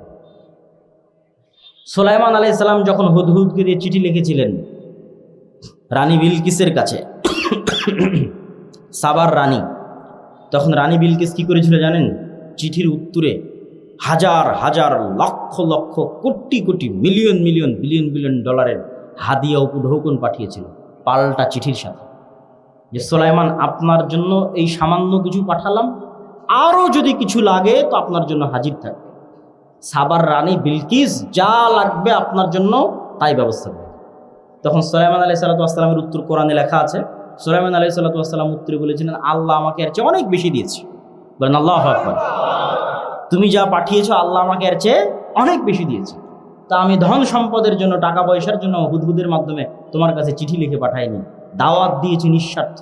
দুনিয়াতে আল্লাহর নামে কারো শিরক চলবে না, শিরক বাদ দিতে হবে, আল্লাহর দাসত্ব মানতে হবে, নাহলে আমার বাহিনী তোমার রাজ্য ধ্বংস করে দেবে, মাটির সাথে মিশিয়ে দেবে। সুলাইমান টাকার কাছে বিক্রি হওয়ার জন্য আসেন, যাও বুড়ো হুকুম পাঠিয়েছে, এর চেয়ে বেশি আল্লাহ আমাকে দিয়ে দিচ্ছে। তা আমরা কেউই তো নিঃস্বার্থভাবে দাওয়াত নিয়ে কারো কাছে যেতে পারি। এরকম আরো অসংখ্য পয়েন্ট তুলে ধরতে পারবো যে কারণে আমাদের দাওয়াত সফল নয়। আমরা দাওয়াত দিতে গিয়ে মানুষকে ছোট করি, গালিগালাজ করি, খারাপ ভাষার ব্যবহার করি, তুমুক বেদাতি, তুমুক মুশরিক, তুমুক জাহেল, তুমুক ইবলিস, তুমুক লুচ্চা, তুমুক শয়তান, যত রকমের গালিগালাজ আছে দুনিয়াতে সব আলেম ওলামাদের মুখ। অথচ আল্লাহ সুবহানাহু ওয়া তাআলা কোরআন মাজিদে মুসা আলাইহিস সালামকে বলছে তুমি ফিরআউনকে দাওয়াত দিবে ভদ্র ভাষায়, নম্র ভাষায়। তা আমি যে আপনাকে দাওয়াত দিতে এসেছি, আপনি কি ফিরআউনের চাইতে খারাপ? হ্যাঁ, আর আমি কি মুসা আলাইহিস সালামের চাইতে ভালো? আমি কি মুসা আলাইহিস সালামের চাইতে ভালো? অসম্ভব, উনি নবী। আর আপনারা ফিরআউনের চাইতে খারাপ নন। তাহলে মুসা আলাইহিস সালামের মতো ভালো নবী যদি ফিরআউনের মতো খারাপ ব্যক্তির সাথে ভালো ব্যবহার করে দাওয়াত দিতে হয়, তাহলে আমার মতো একজন গুনাহগার, আমার মতো একজন পাপী, আপনাদের মতো এরকম ভালো মুমিন মুসলিম যারা আল্লাহকে এবং আল্লাহর নবীকে দ্বীন হিসেবে, আল্লাহর নবীকে রাসূল হিসেবে স্বীকার করে, তাদের মধ্যে দাওয়াত দিতে এসে আপনাকে যদি আমি গালিগালাজ করি, তাহলে এটা দাওয়াতি মূলনীতি হলো? অসম্ভব। এরকম আরও অসংখ্য কারণ আছে। তাহলে এক নাম্বার হচ্ছে ব্যাপক দাওয়াতি কাজ করতে হবে। কেন ব্যাপক দাওয়াতি কাজ করতে হবে? এখন বাংলাদেশের যে অবস্থা, এই অবস্থায় যদি বাংলাদেশের সবচেয়ে সুফি পরহেজগার আল্লাহওয়ালা মানুষকে বাংলাদেশের রাষ্ট্র ক্ষমতায় বসানো হয় আর তাকে বলা হয় ইসলাম কায়েম করেন, পরের দিন জনগণ ওকে টেনে ক্ষমতা থেকে নামিয়ে দেয়। কেন? মানুষই এখন ইসলাম মানার জন্য প্রস্তুত নয়। অন্তত 80% মানুষকে তার নিজ লাইফে প্র্যাকটিসিং ইসলাম পালনে হতে হবে, তখন ইসলাম ক্ষমতায় গিয়ে টিকতে পারবে। এখন যে অবস্থা তাতে পারবে না। এই জন্য ব্যাপক দাওয়াতি কাজ করতে হবে, মানুষের মাইন্ড সেট আপ রেডি করতে হবে কেন ইসলাম রাষ্ট্র ক্ষমতায় দরকার। যেমন আজকে আমি বক্তব্য দিচ্ছি, এটা একটা দাওয়াতের অংশ। এই বক্তব্য আগে কেন দিতাম না? আগে এই বক্তব্য বোঝার মতো পরিবেশ মানুষের ছিল না। এখন বললে মানুষ অ্যাকসেপ্ট করে, কেননা মানুষ একটা ভয়ঙ্কর আন্দোলন দেখেছে, গণ অভ্যুত্থান দেখেছে, তার পরবর্তী সরকার দেখছে। সুতরাং মানুষ এটা ক্যাচ করতে পারবে ইসলামের রাষ্ট্র ব্যবস্থা কেমন হতে পারে, ইসলামের রাষ্ট্র ব্যবস্থা বলতে কি বোঝায়, কেন ইসলামকে রাষ্ট্র ক্ষমতায় নিয়ে যেতে হবে, নিয়ে গেলে কিভাবে নিয়ে যেতে হবে। এক নম্বর ব্যাপক দাওয়াতি কাজ। 2 নম্বর লেখা আছে সমাজ ও দেশের সাথে সম্পৃক্ত থাকা। সমাজ ও দেশের সাথে সম্পৃক্ত থাকা অর্থ কি? আমাদের নবী মুহাম্মদ সাল্লাল্লাহু আলাইহি ওয়াসাল্লাম পড়াও জানতেন না, লেখাও জানতেন না। জানতেন? জানতেন না। তো আমার নবী মুহাম্মদ সাল্লাল্লাহু আলাইহি ওয়াসাল্লাম পড়ালেখা জানতেন না মানে তিনি ঘরে বসে গবেষণা করতেন না, ঘরে বসে বই লিখতেন না। তাহলে কি করতেন? আল্লাহর কাছ থেকে কোরআন রিসিভ করতেন আর সারা দিন মানুষের সুখ দুঃখ কষ্ট বিপদ আপদ সমস্যার পাশে থাকতেন। তথা মদিনাবাসীর সাথে মক্কাবাসীর সাথে মুহাম্মদ সাল্লাল্লাহু আলাইহি ওয়াসাল্লাম বরাবর সমানে সমান। আজ যদি মদিনার কোনো মানুষের বাড়িতে খাবার না থাকে, তো সেটাও মুহাম্মদ সাল্লাল্লাহু আলাইহি ওয়াসাল্লাম জানবেন যে ওর বাড়িতে খাবার নাই, ওখানে খাবারের ব্যবস্থা করতে হবে। মানে মদিনার মানুষের সাথে ওতপ্রোতভাবে, মক্কার মানুষের সাথে ওতপ্রোতভাবে জড়িত। উনি তো গবেষকও নন, লেখকও নন। তো 5 ওয়াক্ত সালাত বাদে, কোরআন আল্লাহর কাছে শিখা বাদে বাকি সময় কাদের পিছনে দিতেন? মানুষের পিছনে। এবং উনি সৎ ন্যায়পরায়ণ হওয়ার কারণে মানুষ প্রভাবিত হতো। উনি তো অসৎ নন, মিথ্যুক নন। তাহলে যত মানুষের কাছে গেছে ওনার ভদ্র নম্র ব্যবহারের কারণে মানুষ ওনার দ্বারা কি হয়েছে? প্রভাবিত হয়েছে। আবু সুফিয়ান রাদিয়াল্লাহু তাআলা আনহু যখন তার কাছে ইসলাম গ্রহণ করেছে, তাকে মাথা মতো করে ইসলাম গ্রহণ করতে হয়েছে। কেননা মুহাম্মদ সাল্লাল্লাহু আলাইহি ওয়াসাল্লামের উন্নত চরিত্র সম্পর্কে আবু সুফিয়ান জানে। মুহাম্মদ সাল্লাল্লাহু আলাইহি ওয়াসাল্লামের চরিত্র নিষ্কলুষ, কোনোদিন মিথ্যা বলেনি, কোনোদিন মানুষের সাথে অন্যায় করেনি। তা আবু সুফিয়ান যখন ইসলাম গ্রহণ করবে, মাথা মতো করে ইসলাম গ্রহণ করতে। এই জন্য দুনিয়াতে যত নবী রাসূল আল্লাহ পাঠিয়েছে, সব নবী রাসূলকে মূল 2টা গুণ দিয়ে পাঠিয়েছে: বলবে সত্য, করবে ন্যায়। না হলে এরা নেতা হতে পারবে না দেশ জাতির। নবী রাসূলরা দেশ ও জাতির নেতৃত্ব না নিতে পারলে কিভাবে সে ইসলামের দাওয়াত ছড়িয়ে দিবে? দিতে পারবে না। কিন্তু আমরা মুসলমানেরা গোলাম হওয়ার কারণে আমাদের ওই যে বাহ্যিক আমল, যেটা বারবার বলছি, বাহ্যিক আমল দিয়ে আমার মুনাফিকি ঢাকতে চেয়েছি, কিন্তু কাজের বেলায় আমি মিথ্যুক, কাজের বেলায় আমি অন্যায়পরায়ণ। সুতরাং আমাদের দিয়ে মুক্তি হবে না। তাহলে সমাজ ও দেশের সাথে সম্পৃক্ত থাকা। আজকের আফগানিস্তানে যারা ইসলামকে ক্ষমতায় নিয়ে এসেছে, এরা খুব কঠিনভাবে সমাজের মানুষের সাথে সম্পৃক্ত ছিল। গত 20 বছর, 30 বছর, 40 বছর যাবৎ সমাজের মানুষের সাথে সম্পৃক্ত। কিন্তু আমরা আলেম ওলামারা, আমি নিজেও, আমাদের মতো এরকম শত শত আলেম ওলামা, মসজিদ মাদ্রাসা, এরা সমাজ থেকে টোটালি ডিসকানেক্টেড। এরা মসজিদের 4 দেওয়ালের মধ্যে সীমাবদ্ধ, মাদ্রাসার 4 দেওয়ালের মধ্যে সীমাবদ্ধ, লেখালেখি গবেষণার মধ্যে সীমাবদ্ধ, লাইভ ভিডিওর মধ্যে, ইউটিউবের মধ্যে, ফেসবুকের পোস্টের মধ্যে সীমাবদ্ধ। সমাজের মানুষের সাথে এদের কোনো প্রকার সম্পর্ক, লেনা দেনা, উঠা বসা নাই। তাহলে সে কিভাবে ইসলামকে সামগ্রিকভাবে বিজয় করবে? করতে পারবে না, অসম্ভব, করা সম্ভব নয়। কিন্তু এখন সুবর্ণ সুযোগ। গত 16 বছর দলীয় রাজনীতির উপর ভিত্তি করে ক্ষমতার ভারসাম্য রক্ষা হয়েছে। এখন দলীয় দাপট আছে? নাই। তাহলে ক্ষমতার জায়গা শূন্য। গ্রামে গ্রামে ক্ষমতার জায়গা কি? শূন্য। আগে গ্রামে ক্ষমতার জায়গা তো অমুক নির্দিষ্ট দলের অমুক নেতা, ও একাই ক্ষমতাশীল। এখন ক্ষমতার জায়গা শূন্য। এখন মসজিদ, মাদ্রাসা, আলেম ওলামা তারা যদি সমাজের মানুষের সাথে প্রচুর পরিমাণে উঠা বসা করে, 2 বছর যদি উঠা বসা করে, 3 বছরের 3য় বছরের দিন থেকে 6 মাস উঠা বসা করলে 7ম মাসের দিন থেকে যদি ওই আলেম যোগ্য নেতৃত্ব দেওয়ার যোগ্যতা সম্পূর্ণ হয়, মানে সত্যবাদী, ন্যায়পরায়ণ হয়, টাকার কাছে বিক্রি না হয়, আলেম ওলামাদের এই যোগ্যতা লাগবে, নাহলে কিন্তু পারবে না।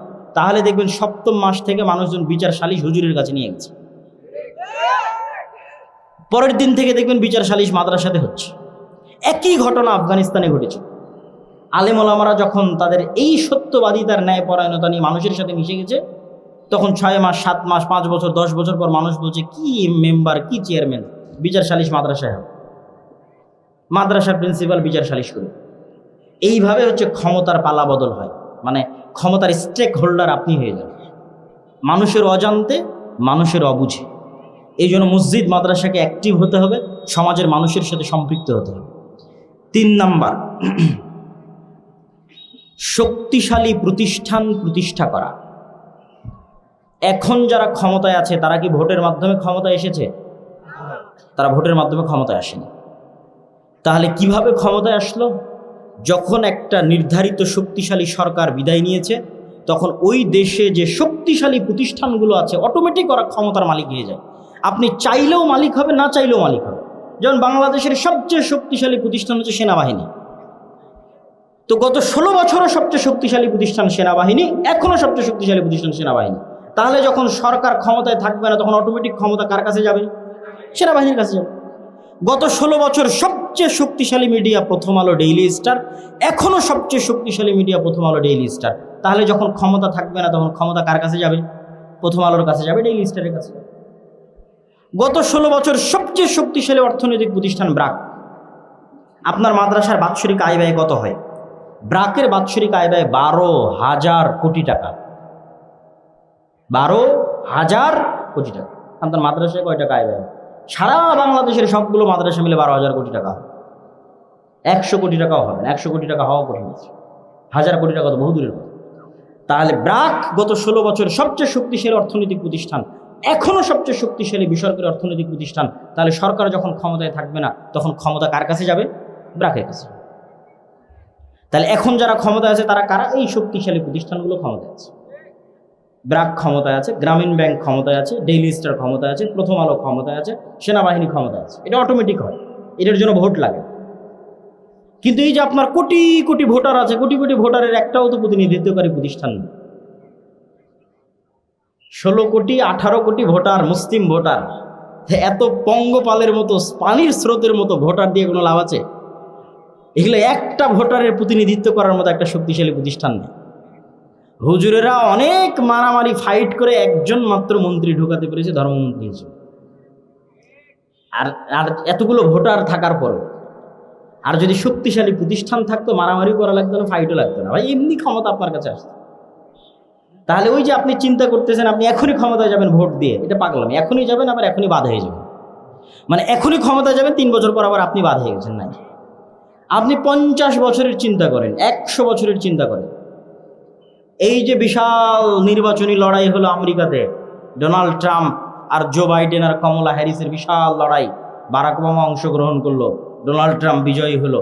এই নির্বাচনী লড়াইয়ের ধারে কাছে কিলোমিটারকে কিলোমিটারে আপনি ইহুদিদের দেখতে পাবেন। অথচ ডোনাল্ড ট্রাম্প ক্ষমতায় আসুক আর কমলা হ্যারিস, জো বাইডেন ক্ষমতায় আসুক, ক্ষমতা কার হাতে? ইহুদিদের হাতে। ক্ষমতা কাদের হাতে? কেন ইহুদিদের হাতে? ওই ডোনাল্ড ট্রাম্পও টাকা নিয়েছে ইহুদির কাছে, কমলা হ্যারিসও টাকা নিয়েছে ইহুদির কাছে। ডোনাল্ড ট্রাম্পও মিডিয়া ব্যবহার করেছে ইহুদির, আর কমলা হ্যারিসও মিডিয়া ব্যবহার করেছে। তাহলে ইহুদির দল লাগেনি, ইহুদির রাজনীতি করা লাগেনি। ইহুদি কি করেছে? শক্তিশালী অর্থনৈতিক প্রতিষ্ঠান তৈরি করেছে। আমেরিকার সবচেয়ে শক্তিশালী অর্থনৈতিক প্রতিষ্ঠান ইহুদিদের, আমেরিকার সবচেয়ে শক্তিশালী মিডিয়া ইহুদিদের। সুতরাং ও ক্ষমতায় না গিয়েও ক্ষমতায় আছে। গত ২০-২০০ বছর ক্ষমতায় ছিল, এখনো ক্ষমতায় আছে। ইহুদি বিরোধী কোনো আইন, কোনো কার্যক্রম আমেরিকায় হতে পারবে না যেই ক্ষমতায় আসবে। কেন? ও ইহুদির টাকা নিয়ে ক্ষমতায় গেছে, ইহুদির মিডিয়া ব্যবহার করে ক্ষমতায় গেছে। এই জন্য ইহুদিদের কাছে আমাদের এবং আপনাদের অনেক শিক্ষার আছে। তার মানে আমি ইহুদিদের প্রশংসা করছি এটা নয়। ইহুদিরা অভিশপ্ত, কিন্তু পৃথিবীর বাস্তবতা একমাত্র ইহুদিরাই জানে, মুসলমানেরা জানে আর ইহুদিরা জানে। কেন অভিশপ্ত সেটাও বলছি, আর কেন ইহুদিরা একমাত্র সত্য বাস্তবতা জানে সেটাও বলছি। এইটা বলে আমি বক্তব্যের শেষের দিকে চলে যাব। আপনাদের অধৈর্য আমি কামনা করছি না, প্লিজ কেউ উঠবেন না, হাঁটাহাঁটি করবেন না, যেভাবে আছেন সেভাবে বসে থাকেন। আপনি অধৈর্য হওয়ার আগে বক্তব্য শেষ করে দেবেন ইনশাআল্লাহ। তো ইহুদিরা কেন পৃথিবীর বাস্তবতা জানে আর কেন তারা অভিশপ্ত? আল্লাহ নিজে কোরআন মাজিদে বলেছে যে খ্রিস্টানরা হচ্ছে পথভ্রষ্ট, এরা কিচ্ছু জানে না। আপনি ইহুদিদেরকে না দেখলে পৃথিবীর কিছু দেখেননি। কেন কিছু দেখেননি? এখানকার একটা যুবক ছেলে যেমন বিড়ি সিগারেট মদ জুয়া আড্ডায় ব্যস্ত থাকে, এ উঠে গিয়ে যদি আর এক খ্রিস্টানের সাথে উঠা বসা করে, তো ওই খ্রিস্টানও মদ জুয়া আড্ডায় ব্যস্ত থাকে। সুতরাং এই পৃথিবীতে পার্থক্য করতে পারবে না। দেখবে সবাই তো আমার মতো, জাপান যাবে, কোরিয়া যাবে, হয়তো এতটুকু দেখতে পারে যে আমার চাইতে ওরা রোবোটিক মেশিনের মতো কাজ করতেছে, কিন্তু আর কোনো পার্থক্য দেখতে পাবে না। দেখবে রোবোটিক মেশিনের মতো কাজ করার পরে ওরাও ওই মদ জুয়া আড্ডা অবৈধ সম্পর্কে ব্যস্ত, আমিও মদ জুয়া আড্ডা অবৈধ সম্পর্কে ব্যস্ত। ও ধাক্কা খাবে কখন? ধাক্কা খাবে যদি কোনো ইহুদির সাথে কোনোদিন দেখা হয়, কোনো ইহুদি পরিবারের সাথে যদি কোনোদিন দেখা হয়, ধাক্কা খাবে, খেতে হবে। যেমন আপনাকে দুই একটা বলি, আমি নিজে বাস্তবে চোখে দেখে এসেছি, এই জন্য বলছি। আমরা মুসলমানেরা 2% দাড়ি রাখি না, ইহুদিরা 90% দাড়ি রাখে। 90% ইহুদি দাড়ি রাখে, এবং দাড়ি রাখার জন্য চুল পরিমাণ দ্বিধাও করে না যে দাড়ি রাখলে কে আমাকে জঙ্গি বলবে আর কে সন্ত্রাসী বলবে, আর ধারে কাছেও না। ওর দিন ওকে কট্টরভাবে মানতে হবে, এতে চুল পরিমাণ ছাড় দেওয়া যাবে না, নাহলে ও মরে যাবে, পরাধীন হয়ে যাবে, গোলাম হয়ে যাবে, দাস হয়ে যাবে। ওতে মরবে কিন্তু দিনে চুল পরিমাণ ছাড় দেবে। ও দিনের ওপর কট্টর কত ইহুদিরা, তার একটা উদাহরণ দেয় আপনাকে। এমন কোনো ইহুদি রেস্টুরেন্ট পাবেন না যে ইহুদি রেস্টুরেন্টে ইহুদি হুজুরকে চাকরি দিয়ে রাখা নাই। যেমন আপনার এলাকায় গ্রামগঞ্জে রেস্টুরেন্ট আছে, তো যে পরাটা তৈরি করবে তার জন্য লোক আছে, চুলা জাল দিবে তার জন্য লোক আছে, থালি বাসন ধুবে তার জন্য লোক আছে। তো প্রত্যেকটা ইহুদি রেস্টুরেন্টে খালি একজন হুজুর আছে, আর কোনো কাজ নাই। ও থালি বাসনও ধুবে না, ও হচ্ছে ওই পেঁয়াজ মরিচও কাটবে না। ওই ইহুদি হুজুরের চাকরি হচ্ছে খালি দেখবে হালাল হচ্ছে কিনা। কি বুঝলেন? দিনের বিষয়ে কতটা কট্টর ইহুদিরা, যে প্রত্যেকটা ইহুদি রেস্টুরেন্টে একজন ইহুদি হুজুরকে চাকরি দেওয়া আছে, ইহুদিরা বাইকে চাকরি দেওয়া আছে। সে বসে থেকে, চেয়ারে বসে থেকে খালি দেখবে রান্নার প্রসেস হালাল আছে কিনা। প্রথম চুলাটা হুজুর জ্বালিয়ে দিবে, ডিম ভেঙে দিবে হুজুর, মুরগি জবাই করে দিবে হুজুর, সকল প্রসেস হালাল অনুযায়ী হচ্ছে কিনা তা পর্যবেক্ষণ করবে হুজুর। হতে পারে, আপনি কল্পনা করতে পারবেন না কত কঠোর হতে পারে। তাহলে আব্দুল্লাহ ভাই, ইহুদিদেরকে যে আল্লাহ অভিশপ্ত বলেছে, ইহুদিরা অভিশপ্ত কেন সেটাও বলছে। আমরা মুসলমানেরা সত্য জানি, ইহুদিরা সত্য জানে। পৃথিবীতে আর কেউ সত্য জানে না। পৃথিবীতে জাপান, কোরিয়া, চায়না, খ্রিস্টান এমনি পাগল, এদেরকে ইবলিস শয়তান পাগল বানিয়ে রেখেছে, উল্লু বানিয়ে রেখেছে। এরা হচ্ছে পশু প্রাণীর মতো, দুনিয়াতে এসেছে, খাবে দাবে চলে যাবে। ইহুদিরা সত্য জানে, মুসলমানেরা সত্য জানে। মুসলমানেরা সত্য জানে, পাশাপাশি মুসলমানেরা চায় এই সত্যটা পৃথিবীর সব মানুষ জানুক, আর এই সত্যের উপর পৃথিবীর সব মানুষ আমল করুক। আমি একজন মুসলমান হিসেবে জানি মদ খারাপ, জুয়া খারাপ, তো আমি চাই একজন হিন্দুর ছেলেও যেন মদ না খায়, জুয়া না খায়।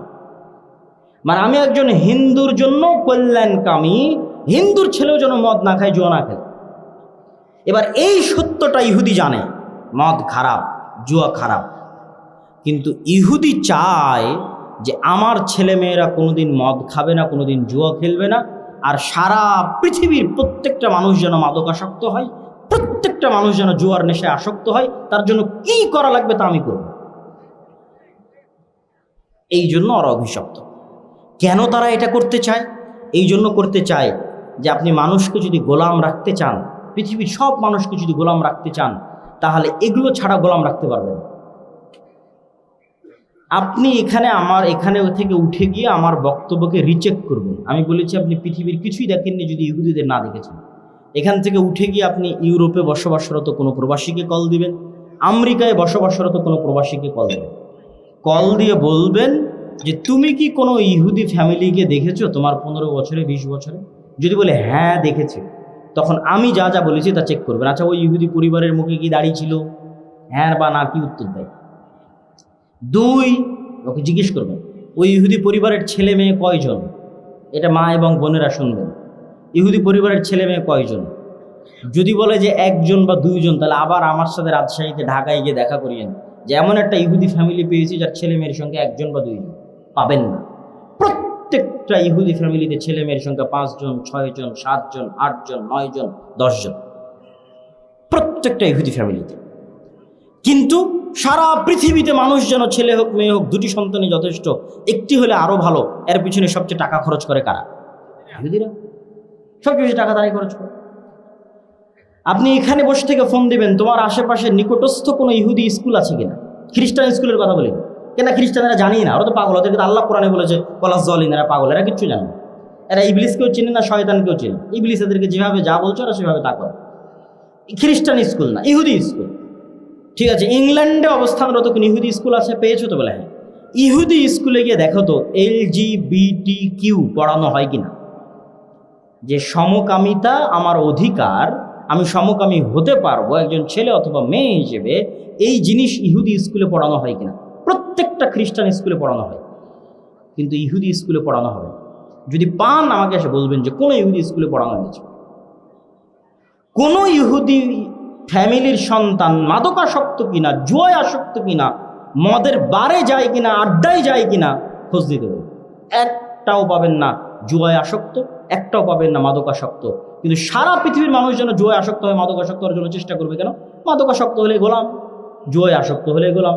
আর ওর ছেলে মাদকাসক্ত, জুয়ে আসক্ত হবে না মানে ও প্রোডাক্টিভ থাকবে, সবচেয়ে বড় সায়েন্টিস্ট হবে, সবচেয়ে বড় ডাক্তার হবে, সবচেয়ে বড় ইঞ্জিনিয়ার হবে, পৃথিবীকে নেতৃত্ব দেবে।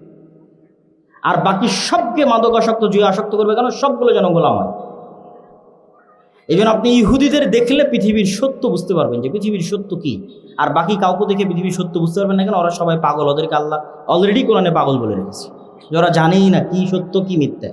সুতরাং ইউরোপ আমেরিকায় গিয়ে খ্রিস্টান সাদা চামড়াদের মদের বারে দেখে হতাশ হওয়ার, পথভ্রষ্ট হওয়ার কিছু নাই। ওরা জানেই না মদের বারে গেলে কি ক্ষতি আছে, আর অবৈধ সম্পর্কে লিপ্ত হলে কি ক্ষতি আছে। আপনি ইহুদিদের দেখেন, ইহুদিরা জুয়ায় আসক্ত, মাদকাসক্ত এবং নন প্রোডাক্টিভ কিনা, LGBTQ তাদের পাঠ্য বইয়ের মধ্যে তারা রেখেছে কিনা, ধার্মিক ইহুদি। সম্মানিত উপস্থিতি, এই পয়েন্টটা কি জন্য তুলে ধরছিলাম? এই পয়েন্টটা এই দৃষ্টিকোণ থেকে তুলে ধরছিলাম যে শক্তিশালী প্রতিষ্ঠান প্রতিষ্ঠা করতে হবে। এটা আপনি ইহুদিদের কাছ থেকে শিখবেন যে আমাদের শক্তিশালী মিডিয়া নাই, আমাদের শক্তিশালী অর্থনৈতিক প্রতিষ্ঠান নাই। এখান থেকে আরও একটা জিনিস শিখবেন যে আমাদেরকে আমাদের দিনের উপর কি হতে হবে। কথা বলেন না যে কি হতে হবে? আমাদেরকে আমাদের দিনের উপর কি হতে হবে? কট্টর হতে হবে। আমরা তো কলোনিয়াল মাইন্ড সেট আপ, এটা আমার বক্তব্যের আজকের শেষ পয়েন্ট। আমরা তো কলোনিয়াল মাইন্ড সেট আপ বহন করে বেড়াচ্ছি। 190 বছর ব্রিটিশদের গোলামি করছি। ওই 190 বছর ব্রিটিশদের গোলামি করার কারণে আমাদের রক্তের মধ্যে, আমাদের অজান্তে আমরা গোলামি বহন করছি। কিভাবে আমাদের অজান্তে আমাদের রক্তের মধ্যে গোলামি বহন করছি? আমি নিজেও এই বিষয়ে অবগত ছিলাম না। যখন ইংল্যান্ড ক্রস করে ফ্রান্স, ইতালি এবং স্পেন, এই 3টা দেশে গেছি, তো স্পেনের এমনও এয়ারপোর্ট পেয়েছি যে এয়ারপোর্টে এক্সিট শব্দটা পর্যন্ত ইংরেজিতে লেখা নাই। এতটা পরিমাণে স্প্যানিশরা, ইতালিয়ানরা, ফ্রান্সের মানুষেরা ইংরেজিকে ঘৃণা করে। আমার এটা ধারণা ছিল না যে ইংরেজি ভাষা জেনে পৃথিবীর কোনো দেশে আমি চলতে পারবো না, এটা অসম্ভব। প্রত্যেকটা দেশে চলতে পারবো, কিন্তু ইংরেজি ভাষা না জেনে যে ইউরোপেই চলতে পারবো না, এটা আমার জানা ছিল। তো ওরা জাতিগত হিসেবে কতটা আত্ম অহংকারী, কতটা আত্ম অহমিকা, কতটা স্বাধীন চেতা ভিন্ন দেশের ভাষাই শিখবে না। আমি বলছি না যে ইংরেজি শিখতে হবে না, এটা বলছি না, কিন্তু আমরা যে নিজের অজান্তে ইংরেজি শিক্ষাকে গুরুত্ব দিয়ে ফেলছি, শিখছি, শিখতেও হবে, কিছু করার নাই, এটা আমাদের অজান্তে আমাদের রক্তের মধ্যে থাকা 190 বছরে ব্রিটিশদের গোলামির কারণ। এটার আরও প্রমাণ নেবেন, আমাদের ক্লাসমেট ছিল মদিনা ইসলামী বিশ্ববিদ্যালয়, আফ্রিকান মুসলিম দেশ, ওদের সেকেন্ড ল্যাঙ্গুয়েজ ফরাসি। তো তোমার সেকেন্ড ল্যাঙ্গুয়েজ ফরাসি কেন? তো আমি যেমন ইংল্যান্ডের গোলাম ছিলাম, ও ছিল ফ্রান্সের গোলাম। তো ও ফ্রান্সের গোলাম ছিল, ওই জন্য ওর সেকেন্ড ল্যাঙ্গুয়েজ ফরাসি, আমি ইংল্যান্ডের গোলাম ছিলাম, আমার সেকেন্ড ল্যাঙ্গুয়েজ ইংরেজি। আপনি যখন একটা মানুষকে দেখেন যে ও প্যান্ট শার্ট পরে আছে, গলায় টাই আছে, আপনার যদি মনে হয় স্মার্ট, আর আমি মাথায় টুপি দিয়ে আছি, উনি জুব্বা পরে আছে, মাথায় টুপি দিয়ে আছে, ওকে যদি মনে হয় একটু আনস্মার্ট, এটা 190 বছরের গোলামির কারণে আপনার মনের মধ্যে নিজের অজান্তে আপনি বহন করতেছেন। এই যে আর্মি, পুলিশ ইত্যাদিতে প্রত্যেক দিন অফিসিয়াল নিয়ম হচ্ছে দাড়ি চাচতে হবে, অফিসিয়াল নিয়ম, কেন? এটা স্মার্টনেস। ওরা কোত্থেকে পেয়েছে বলেন? এই আর্মি পুলিশ দাড়ি চেছে জবে আসতে হবে, এই নিয়ম কোথায় থেকে পেয়েছে? এই আর্মি ছিল পাকিস্তান আর্মির খণ্ডিত অংশ, পাকিস্তান ছিল ইন্ডিয়ান আর্মির খণ্ডিত অংশ, ইন্ডিয়া ছিল ব্রিটিশ আর্মির খণ্ডিত অংশ। তাহলে ব্রিটিশ আর্মির তৈরি করা রুলস গোলামেরা বহন করতেছে। এই জন্য গোলামদের কাছে এখনো দাড়ি চাচতে এটাই হচ্ছে স্মার্টনেস। এই জন্য তাকে দাড়ি চেষে অফিসে আসতে হবে। এরকম আরও অসংখ্য গোলামির কারণ আপনি খুঁজে বের করতে পারবেন, যা নিজের অজান্তে আপনি বহন করেন। ফলত আপনি যদি সামগ্রিকভাবে ইসলামের বিজয় দেখতে চান বাংলাদেশে, তাহলে আপনাকে দিনের উপরে কট্টর থেকে কট্টর হতে হবে। যত বেশি আপনি দিনের বিষয়ে কট্টর হবেন, বাংলাদেশ তত বেশি স্বাধীন আর শক্তিশালী হবে। কাদের কাছ থেকে শিখবেন? ইহুদির কাছ থেকে শিখবেন, হিন্দুর কাছ থেকে শিখবেন। ইহুদিরাও আর দিনের উপর কট্টর থেকে কট্টর। কেন? ও জানে যে আমি আমার দিনের উপর যত কঠোর হব, তত আমি শক্তিশালী, তত আমি স্বাধীন। আপনার পার্শ্ববর্তী দেশ ভারতেও হিন্দুরা তাদের দিনের উপর কট্টর থেকে কট্টর হচ্ছে, আরও কঠোর হচ্ছে, আরও কঠোর হচ্ছে। কেন? ওরা জানে যে আমরা আমার দিনের উপর যত বেশি কঠোর হব, আমরা তত বেশি স্বাধীন, তত বেশি শক্তিশালী হব। তো আপনি বাংলাদেশে চারিদিক থেকে এরকম হিন্দুত্ববাদী রাষ্ট্র ঘেরা অবস্থায় আপনি যদি বলেন যে না, আমি আমার দিন পালন করব না, সালাত পড়বো না, দাড়ি রাখবো না, পাঞ্জাবি গায়ে দিব না, দিনের সব বিষয় ছাড় দিবেন, তো আপনি অবশ্যই গোলাম থাকবেন। আপনার গোলামি বাবারকাত হবে, দীর্ঘস্থায়ী হবে। আর আপনি যদি বলেন যে না, ও যেমন দিনের বিষয়ে কট্টর হয়েছে, আমি দিনের বিষয়ে কট্টর হব, আমি দাড়ির জন্য জীবন দিয়ে দিব, টাকনোর উপরে কাপড় পরার জন্য জীবন দিয়ে দিব, আল্লাহর নবীর প্রত্যেকটা সুন্নাত পালন করব, তো আপনার দেশ স্বাধীন থাকবে, আপনার দেশ শক্তিশালী থাকবে।